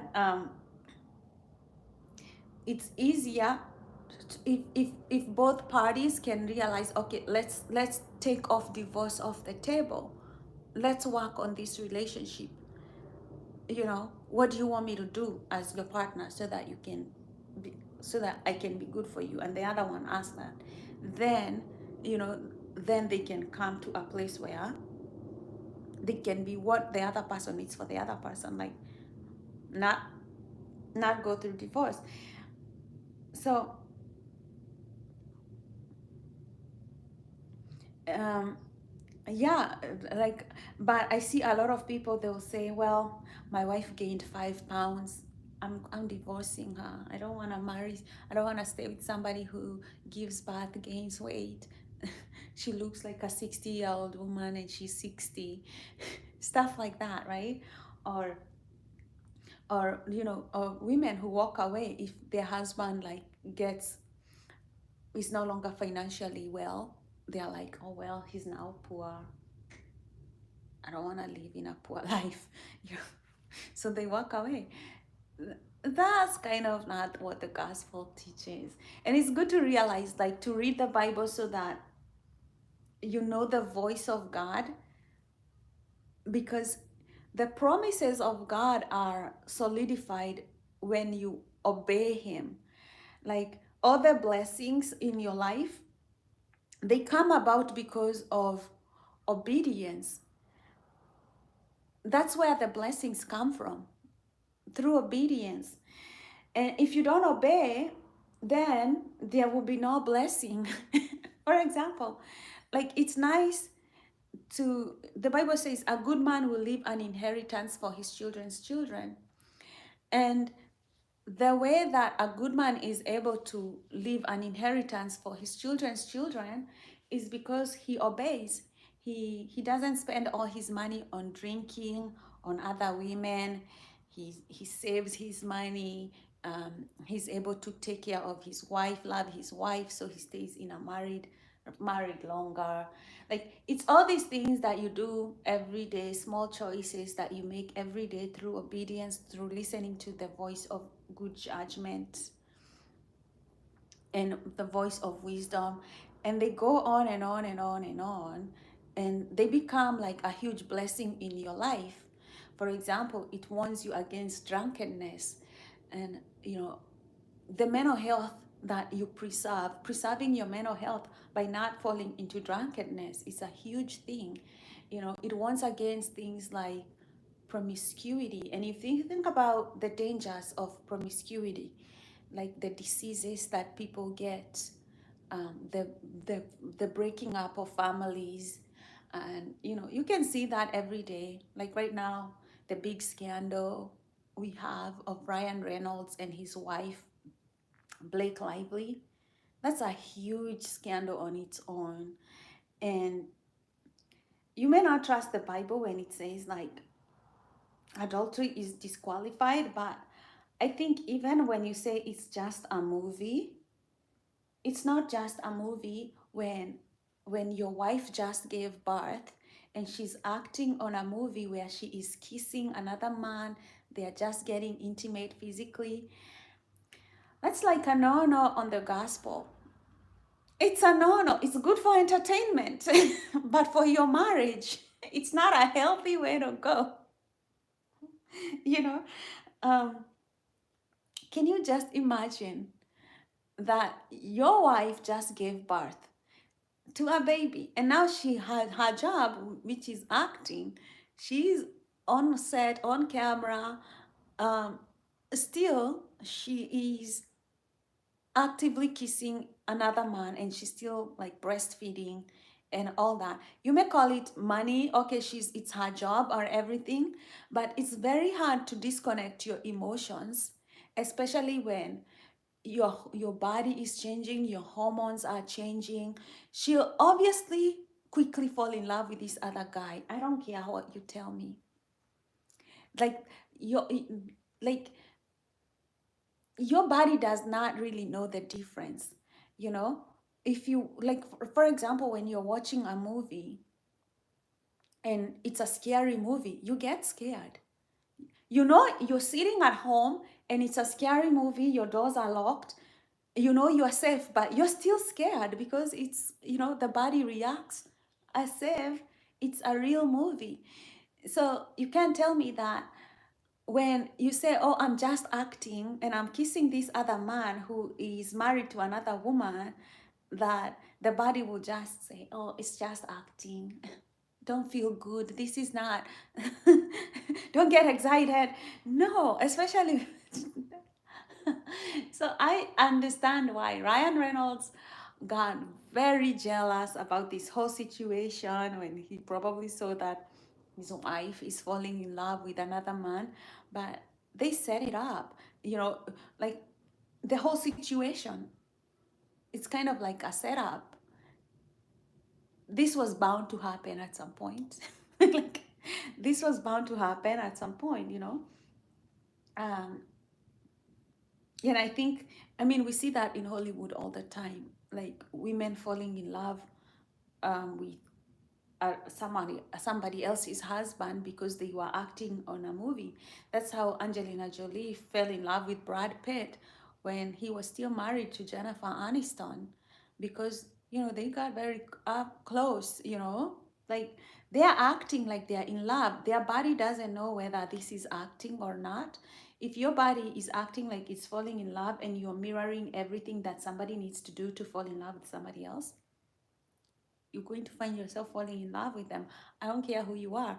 It can be just a movie. And that's why you find like a lot of Christian men like Denzel Washington, they don't want to be in movies where they are kissing another woman, because they understand that even if it's a movie, they're still kissing another woman. And that's adultery. They understand that. A Christian, when you're a Christian and you read the Bible for yourself and you follow the instructions, you know that the Bible is just warning you, you know. You can't get that close to another woman and not call it adultery and cheating. But we we like to see, like, we like to think that there will be no consequences. That's what humans like. We want to believe that there will be no consequences, but there are consequences. And that's why you see Justin Baldoni is in the position that he is in right now. I'm not saying that he did anything wrong, you know, given the job that they were supposed to do. I don't see anything wrong that he did. So I do think that they're probably accusing him falsely on this issue. But again, um, from a Christian perspective, you can't divorce that from adultery. You know, did they break the law? Probably no. But from a Christian perspective, The Bible tells you, enjoy the woman of your youth. Actually, let me see that Bible verse. You drop your likes, drop your comments, whatever you feel like is resonating with you right here. If I'm not speaking the truth, call me out. I don't care. I want to know. You sharpen me. You with your comments. Let me know what you think.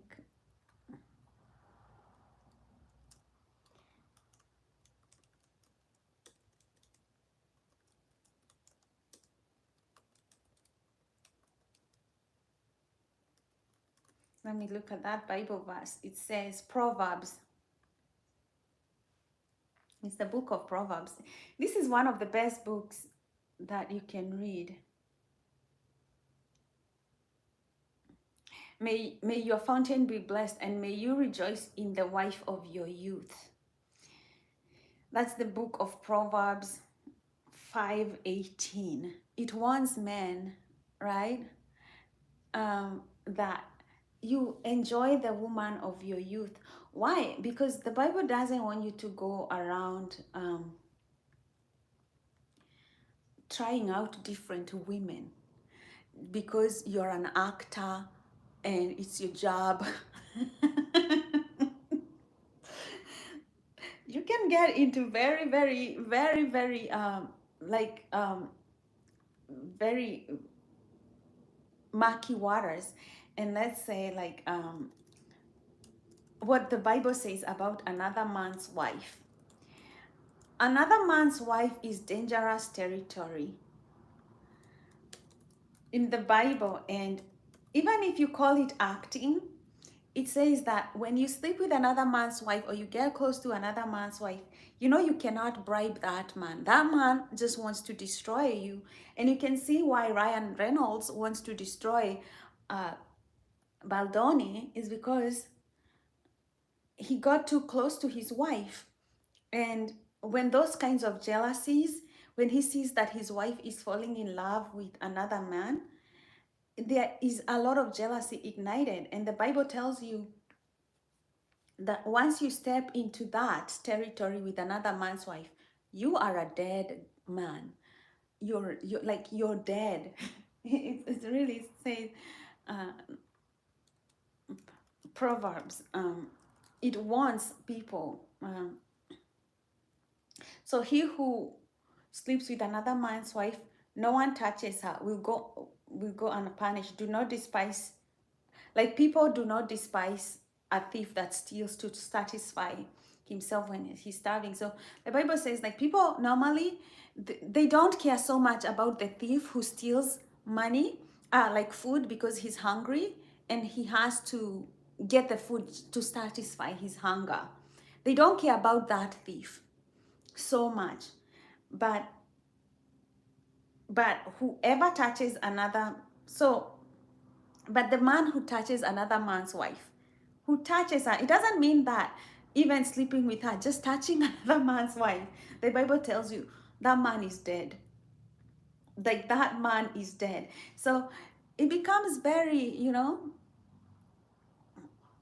like these are the things like I think it's nice for people to read, especially with the Bible. And like for Justin Baldoni, even if he did not do anything wrong, he has to understand that he's in this trouble. This whole trouble he is in is because he touched another man's wife. And I'm not saying that he deserves to go to jail or anything. It's just that the Bible says here, for jealousy detonates rage in a cheated husband. Wild for revenge, he won't make allowances. He says like he will not make allowances. That means that you can't bribe that man. Once his jealousy has been reignited, you cannot bribe that man. Nothing you say or pay will make it all right. Neither bribes nor reason will satisfy him. And that is Proverbs 24, 6, 24 to 35. This is like a warning to men,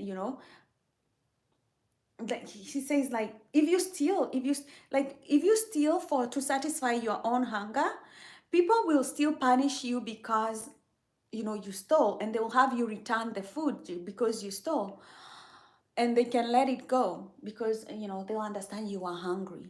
But another man's wife, woo, woo, woo, nobody's going to understand that. Nobody's going to be like, oh, he was kissing her so passionately, it was just a movie. The way he just grabbed her and put her on the table. Nobody's going to be like, you know it was a movie though. Another man, when he sees that, and people are like, oh, Ryan Reynolds wanted to see the whole script, what was happening. Of course he wanted. Why are people so easy to judge Ryan Reynolds?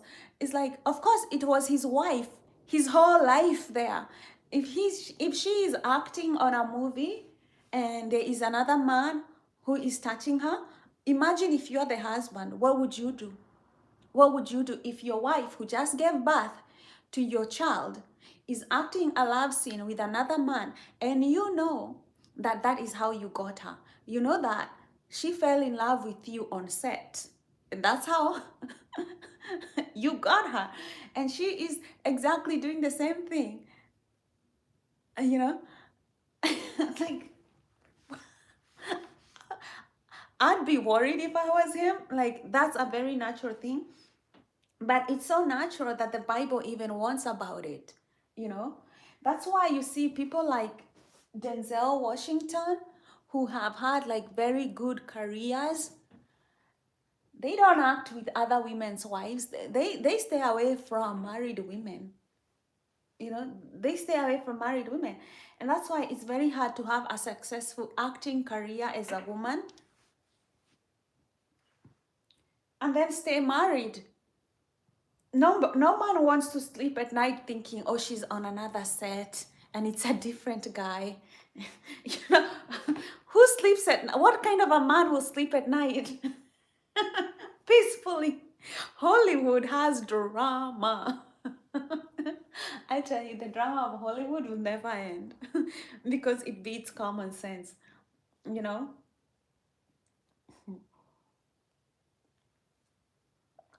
this whole thing, so this is the Bible. It says that he that goeth into his neighbor's wives, whoever touches her shall not be innocent.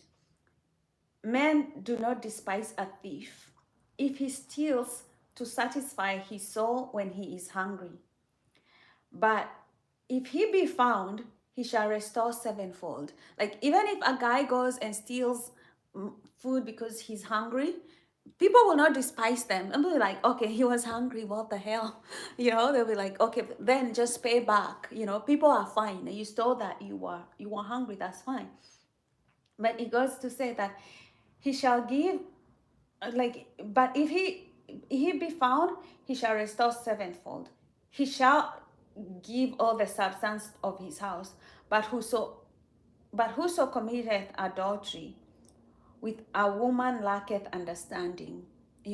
Like, if you're even on a set acting a movie and you're kissing another woman's wife and another woman, and she's married, and you're doing all these things, all these scenes that they portray on Hollywood, that it's like, all these things, like, people are close, they're touching, they're kissing. That is lack of understanding. That the Bible says, like, whoa, whoa. Whoever goeth after another, whosoever committeth adultery with a woman lacketh understanding. So that is what, like, the whole thing about Hollywood. That's why it doesn't matter how much money is on the table or how much whatever, it's a movie. I know you're standing to make millions of dollars, but that's somebody else's wife, man. That's somebody else's wife. And you're playing this whole love scene with her. We will like it. We will enjoy the movie, but our lives will not be affected. Like, I can watch that movie they created. It ends with us. I can watch that movie, but I know it doesn't end with them because their families are going to be affected. Um, you know, just the fact that somebody was on set and they were kissing another person, and then they go home and they're telling you, I just, you know, it was just work. It was just work. We put it behind us. Now it's family time. I just, no. No. To me, it's a no. The Bible says people like that, they lack understanding. And when the Bible telling you that people like that lack understanding, because the Bible knows that's not how things work. That's not how God created you. No, no, no. It's not how things work. And that's why I think just that alone, I think that's what caused Ryan Reynolds to be to be jealous of of Justin Baldoni. That caused him to be jealous of Justin Baldoni because, you know, probably his wife started catching feelings. She comes home, she doesn't want her husband to touch him because, let me tell you, I read somewhere in science that married women, they can get used to the pheromones of their husband. So they get used to the pheromones of their husband. Now, what brings them excitement is the pheromones of other men. Because, you know, it's kind of like when you eat the same food all the time, it stops being exciting. Now, the pheromones, and this is like another man's sweat, the way he sweats, his hormones, right? Because women can smell them. We are animals, we can smell it. Especially like women who have just given birth and who are pregnant, you know, they are very sensitive with the way they smell things, right? So, you know, you start smelling the pheromones of this young man, you know, and you've seen Justin Baldoni. Let's not pretend. We've seen him. He looks like he works out. He looks like he maintains, you know, a very healthy lifestyle. So it's possible that when you smell him, he's smelling a lot of testosterone coming out of him. You know, it's like you're smelling like health. You're smelling like a good mate who would make healthy babies. And she just gave birth. You think about it from just a scientific point of view. She just gave birth. She's very sensitive in her smell. Her senses are very heightened. And she's acting on set with this guy who looks like that. For me, that a recipe for disaster coming somebody's way, somebody's family's ways. But it's Hollywood.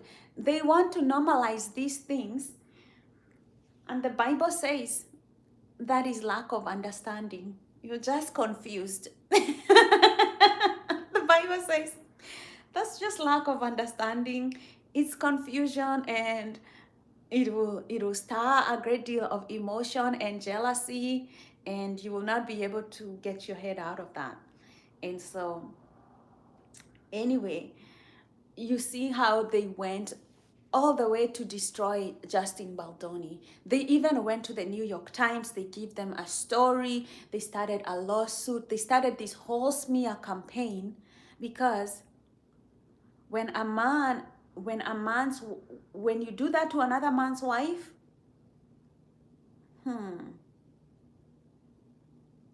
you had better have a lot of money like Jeff Bezos.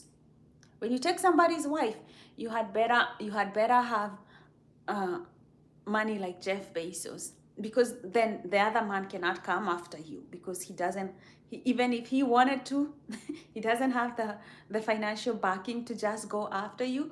But you know, for Justin Baldoni, Ryan Reynolds thought, I can take him down. Why not? You know, why not go to the New York Times? Why not start a lawsuit? Why not do all these things? You know, he was really going after his destruction. He is lucky that he got like receipts, like he got things on video, things on camera that actually show that He was not the one who was going after his wife. It was the wife going after him. You know, at least he can show, like, you know, she fell in love with me, but I didn't want her. You know, that's basically all the videos that I've seen about Justin Baldoni and Blake Lively is like, Blake was coming after him and he could not be bothered. And when I saw Emily Baldoni, I was like, this is why he doesn't even have to look at Blake twice. I know. He was like, no, he doesn't want Blake at all. Like, the thing the thing is, as a woman, you know when a guy is into you, and when a guy doesn't even care twice about you. And men are very obvious about their love interest. I've never seen anything like it. If a man wants you, you will not, it's not going to be like 2 cents about it, right? um I didn't see anything coming from Justin Baldoni that says like, oh my goodness, I can't wait to be with Blake Lively. Blake Lively was, you can see some videos where she's actually pushing her body against him and he's like, his hands are far away like this. That's not the reaction of a guy who wants you. You know, his hands are like, get me out of here. Get me out of here. You know, and she's like trying to push herself onto him. If you do that, I mean, and he's happily married. You know, he was like, this is just a movie. Here's the thing, I don't think Justin Baldoni would allow his wife to go act on another movie where she is intimate with another man.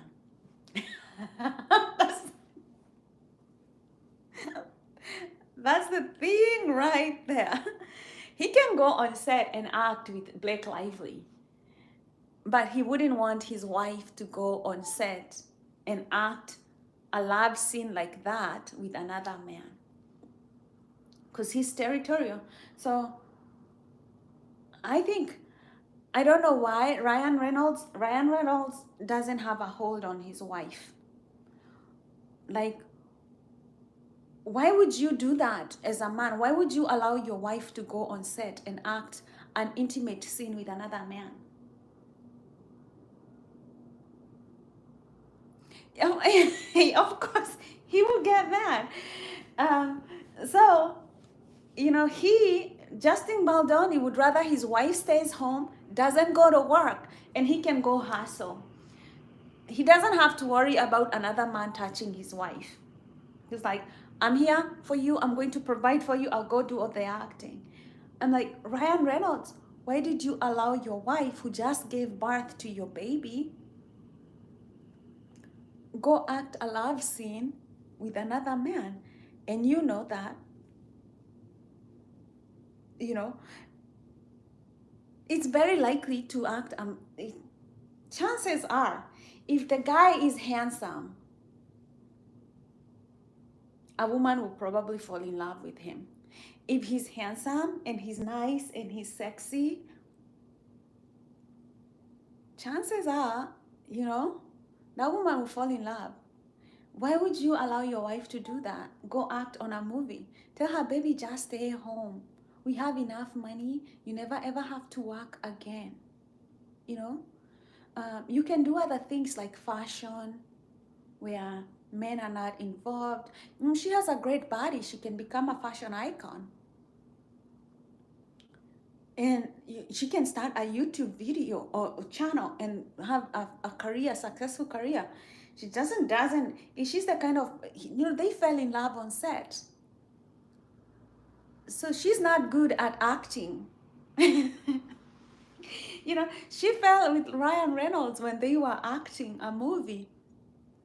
And Ryan Reynolds was married to Scarlett Johansson. I don't know. When I see Ryan Reynolds, he's not such a big of a deal. So for him to be married to Scarlett Johansson and then divorce her and then go for Blake Lively, I was like,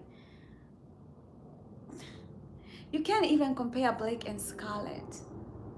Scarlett, I don't know about men though. I don't know about men because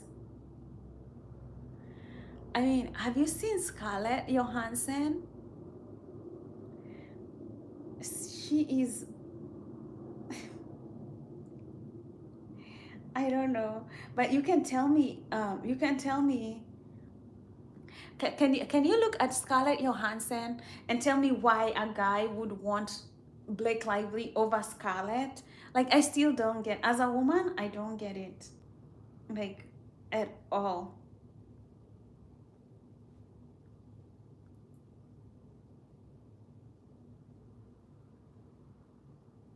Like let me good Scarlett Johansson. Okay, this is Scarlett. Honestly, okay, you see how like Scarlett is like this is this girl. We're talking about this woman right here,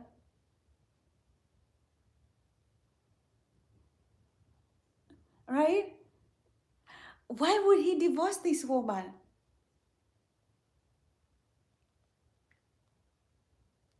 Like she's probably one of the most beautiful women I've ever seen.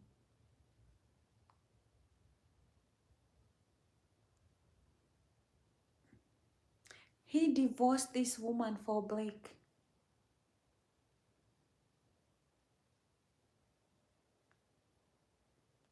I know.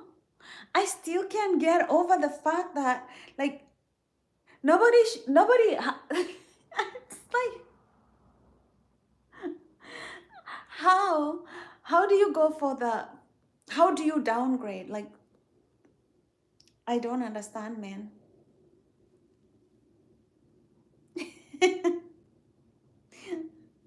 Okay, that is Scarlett.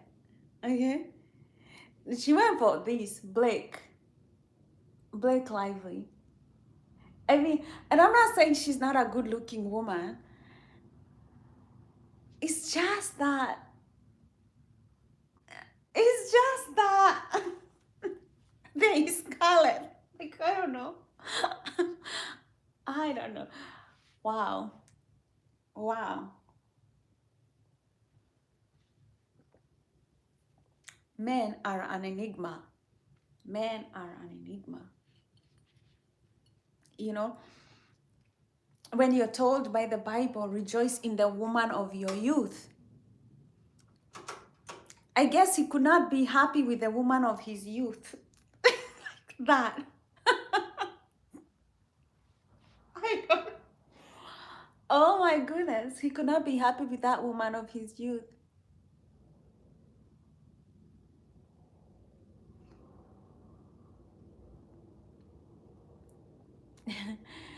I just don't know.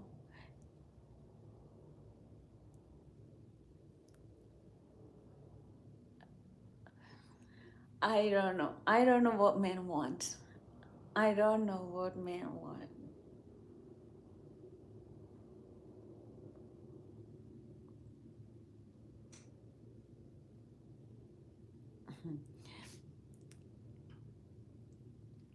Yeah. Anyway, I don't feel sorry for that couple. Like I don't feel sorry for anybody, any one of them. I'm not feeling sorry for all of them. They are adults. They are playing a high stakes game. You know, when you're doing a movie and it's a love scene with a woman who is married, who just gave birth to a baby, and it has all these love scenes, it's very high stakes. It's very high stakes. Even the Bible warns about the stakes. It tells you if you ignite jealousy of a married man, you're cooked. It's don't do it. It's not the smartest thing to do. It's not the smartest move. So for Justin Baldoni, whether he knew this or not, I think if I was a director of a movie, that is one of the things that I would look at if I'm directing a movie and I'm choosing and picking up my actors and actresses. Is like, I need a love scene. Is this woman married? I don't want to use her because I don't want somebody suing me or coming after me or anything like that. You know, I just don't know. I know Jeff Bezos is getting married to Lauren Sanchez, and somebody says, um, like Lauren Sanchez, the husband of Lauren Sanchez introduced um, introduced them introduced Lauren Sanchez to Jeff Bezos. So ex-husband. Let me see her ex-husband.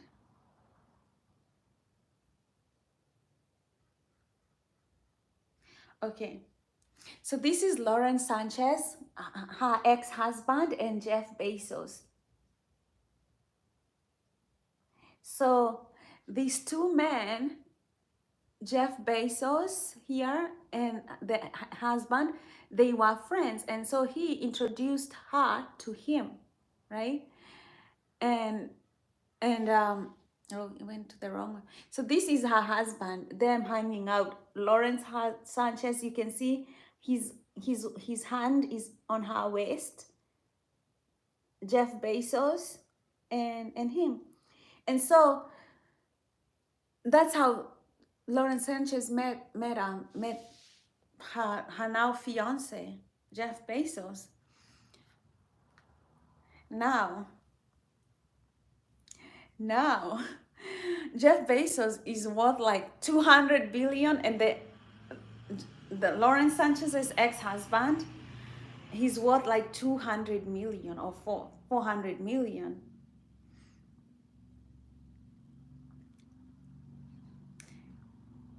Uh, he can't come. His name is Patrick. Now, Patrick cannot come. Patrick cannot come after Jeff Bezos. Jeff Bezos has a lot of money. Because Jeff Bezos is like one of the richest men on the planet, right? So even if Patrick was like obviously jealous, unhappy that his wife, the woman that they have 2 kids with, has been taken away by this rich billionaire, which the Bible talks against, nothing he can do. Nothing he can do because he can't sue him. He doesn't have the power to go pay the New York Times and ruin his reputation. And even if he did, what could he possibly do to Jeff Bezos? Nothing. Zilch, right?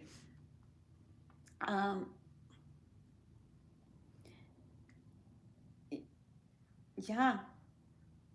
So those were the good old times when he had a wife. You know, they looked happy together.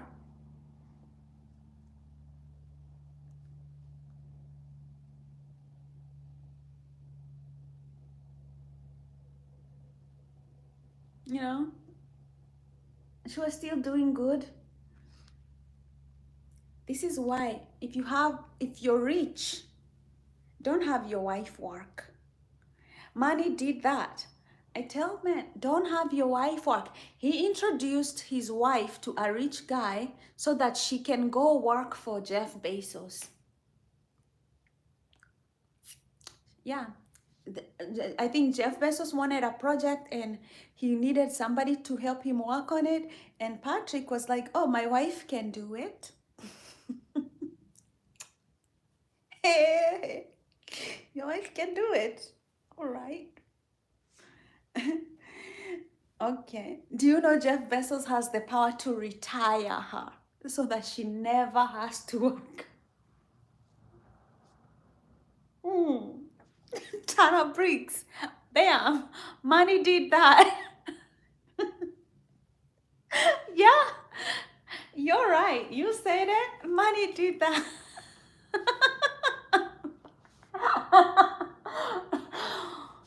What money can do, you know? I didn't know why she was working.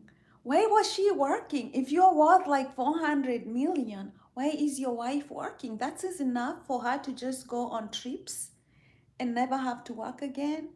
You know, why is she working? Why are you giving her gigs to go out there and work with Jeff Bezos? You know, you have a beautiful wife. You know, she has a magnetic personality.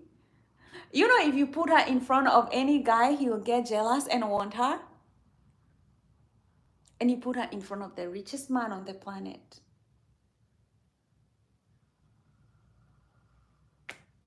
Because you thought he was blind, deaf, and stupid. You know? So Jeff Bezos obviously looks at the way Lauren is dressing, and she is kind of like this eye candy. Lauren has a sweet personality, sexy, nice. She walks out, you know, very lively, this nice personality, like, you know, people love her in Hollywood. People just say, wow, what a breath of fresh air she is. She's nice, you know. You put her in front of the richest man, and he probably has this boring wife, Mackenzie. She's not dressing, you know, like eye candy. Because, you know, she doesn't have to. She's a rich woman. She don't have to. This woman is comfortable. She can wake up and wear her, you know, whatever shirt from yesterday. She doesn't have to. She's rich. She doesn't have the motivation. She obviously doesn't work, doesn't care. She's a billionaire woman. She does not have motivation to keep every day sexy, to go do her hair like 3 times a week. For her husband that she has married to for what, the last 30 years. She's used to this. She don't have to do nothing, none of those things. Why would she do all of those things? I wouldn't. Okay, for sure, I know I wouldn't. If I woke up and I was married to somebody like Jeff Bezos for the last 35 years, you know, you get into a comfortable zone. Like, if I wake up, I have money, I have food, I have, you know, I'm not going to ever be rich or like never be poor again. Um, exactly why do I have to be eye candy? I could just go to bed and sleep. Like, I don't have to make all that effort. It takes it takes a lot of effort to do your hair, to do your nails, to do everything. You don't have to do it. It's like, she doesn't have to do it. I can get Mackenzie, you know, I can get Mackenzie, like Jeff Bezos' wife, ex-wife, you know. She didn't have to do all that. Like, why, right? No. But, you know, she's a billionaire. Lauren is, you know, a millionaire, which I would still not do it. If my husband was worth like 400 million, I'd still be like, okay, I'll be a stay-home wife. I'm never going to divorce you. I mean, I will probably just take care of myself, but I'm not going to go to, you know, all those lengths that those women do. But Lauren is eye candy. Lauren is definitely eye candy. You know, you saw like even Mark Zuckerberg was staring at her bra the other day during the inauguration. You know, she's like right there, being eye candy, sweet, bubbly. She talks to men and she's doing like this. And obviously, like, there is nothing, so they are staring down. She's eye candy. That's what eye candy does. And I guess why Jeff Bezos was like, you know, my wife wears t-shirts and long-sleeved things, doesn't look sexy. Like, I feel like a husband. I don't feel like a rich billionaire baller, you know. And she looks at Lawrence Sanchez. He looks at Lawrence Sanchez and she's like, oh, has, you know, and he already feels like, wait, I feel more sexy with this girl. I feel more vibrant with this girl. I can see some skin, you know. I can see her wear tight things, you know. And Lauren, she wears like really like provocative stuff. Like sometimes it's like even I thought like, whoa, Lauren, like wear a little bit, wear a little bit like more, you know. Like there's a time she wore this.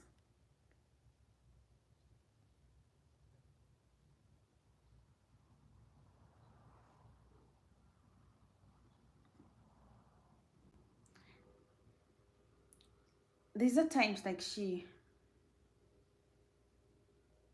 okay, she does usually doesn't wear a lot, right? Like look at that. She likes wearing like that. Um,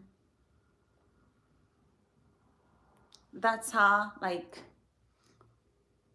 just revealing all her goodies. like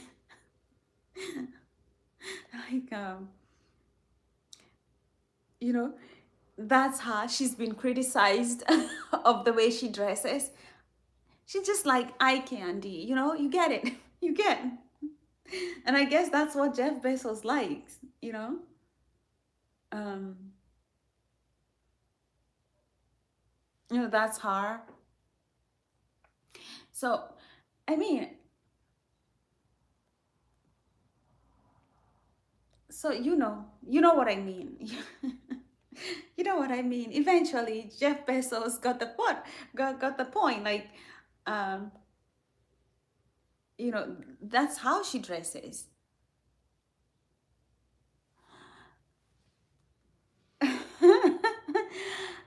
Maybe if Mark Zuckerberg proposes, she might be like, maybe I don't know. You don't take Elon Musk now because Jeff Bezos is a billionaire. You don't take.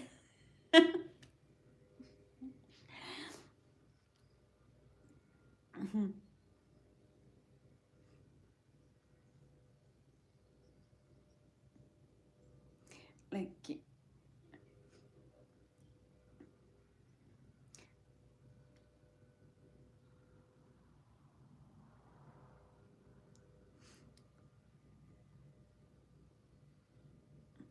on the other hand, this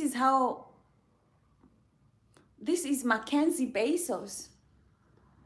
I mean, you don't even recognize, like, I mean, she's a beautiful woman, but that red dress is probably the only, like the most sexy, like Mackenzie is like, yes, I have money and I have a beautiful figure, but I mean, she doesn't,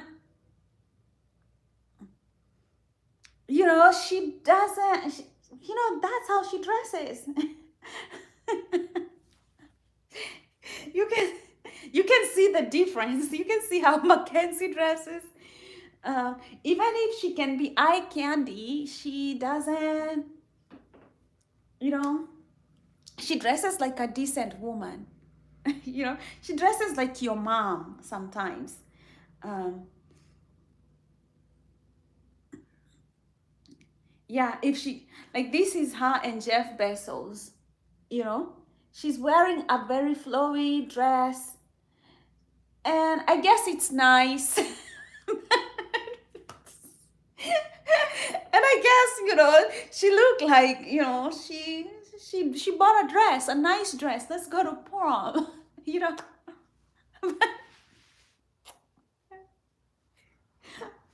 You know what I So I guess that Jeff Bezos was sitting and thinking like, I am among the richest men in the world. I probably need an upgrade. And I was okay with Jeff Bezos needing an upgrade because his wife got a new husband. Let me see. His wife got a new husband now. because she's a billionaire, she also got a husband that she likes. The thing is, though, Jeff Bezos went for somebody else's wife. you know,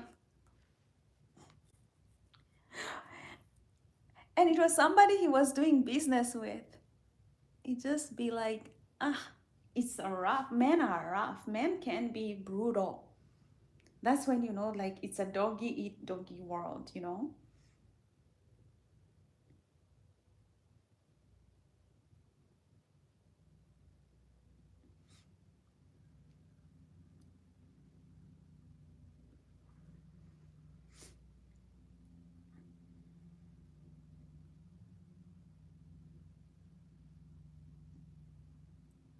So Mackenzie also got herself a new husband, a new boyfriend,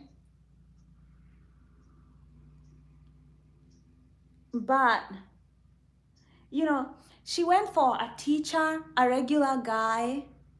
Um, that's them. I guess you know she doesn't. She's just a regular woman. Doesn't she's not full of herself because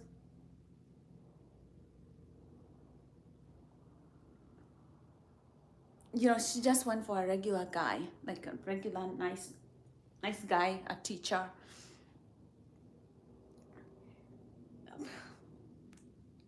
The life of the rich and the famous.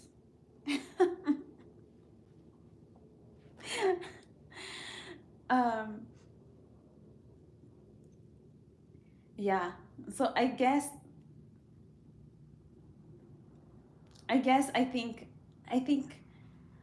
who is the biggest loser in all this? I guess maybe if Patrick did not want to lose his wife, Lauren, to Jeff Bezos, I think that was not his intention.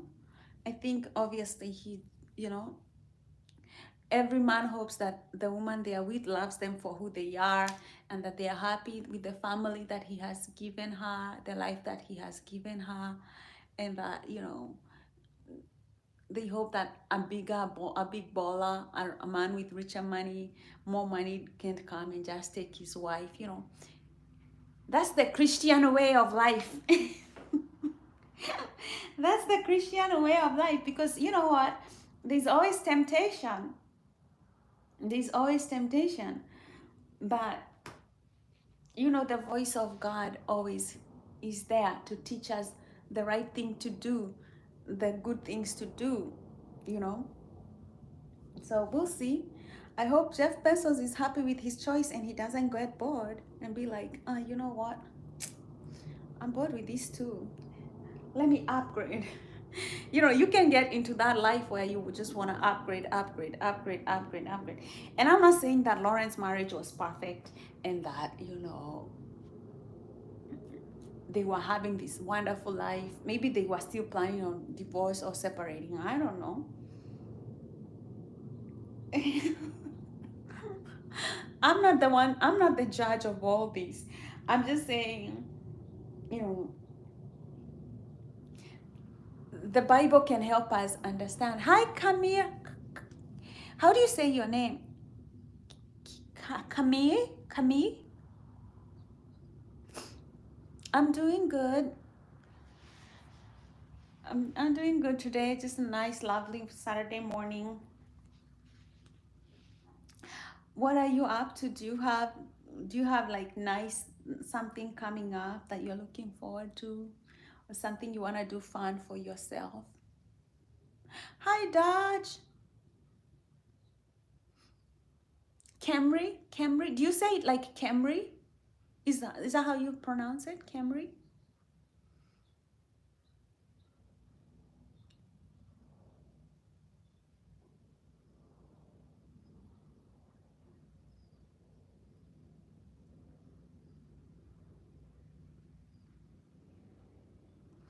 Today I'm fine. I just woke up and did my YouTube live, starting off my day.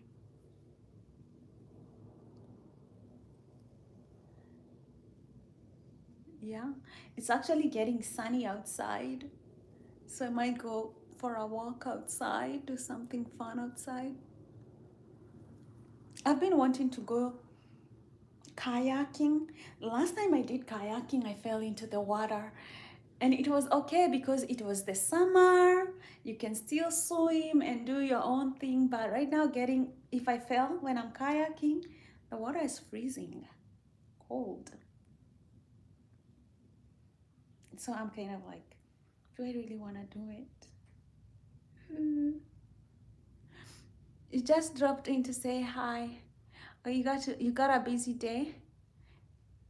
Yeah, it's perfect. Yeah. I bet you right there where you are in Arkansas, it's kind of like great.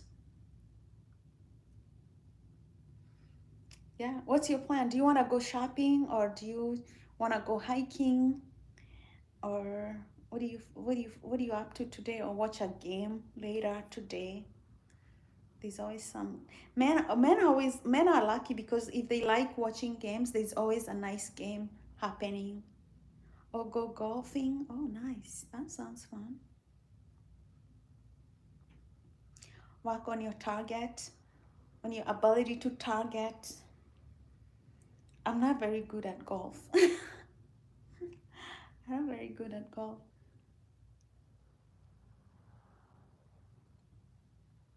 Mm-mm-mm. Yeah. Today we were talking about. Today we had a huge discussion. We were talking about Ryan Reynolds and Blake Lively and the Justin Baldoni saga. What are you guys' take on it? What do you think? I just had my spew on it.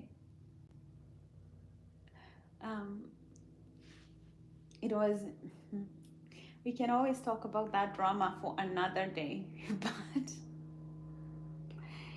that was funny.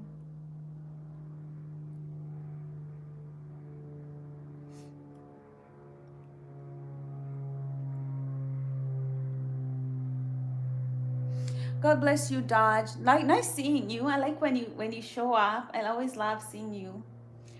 Stop by.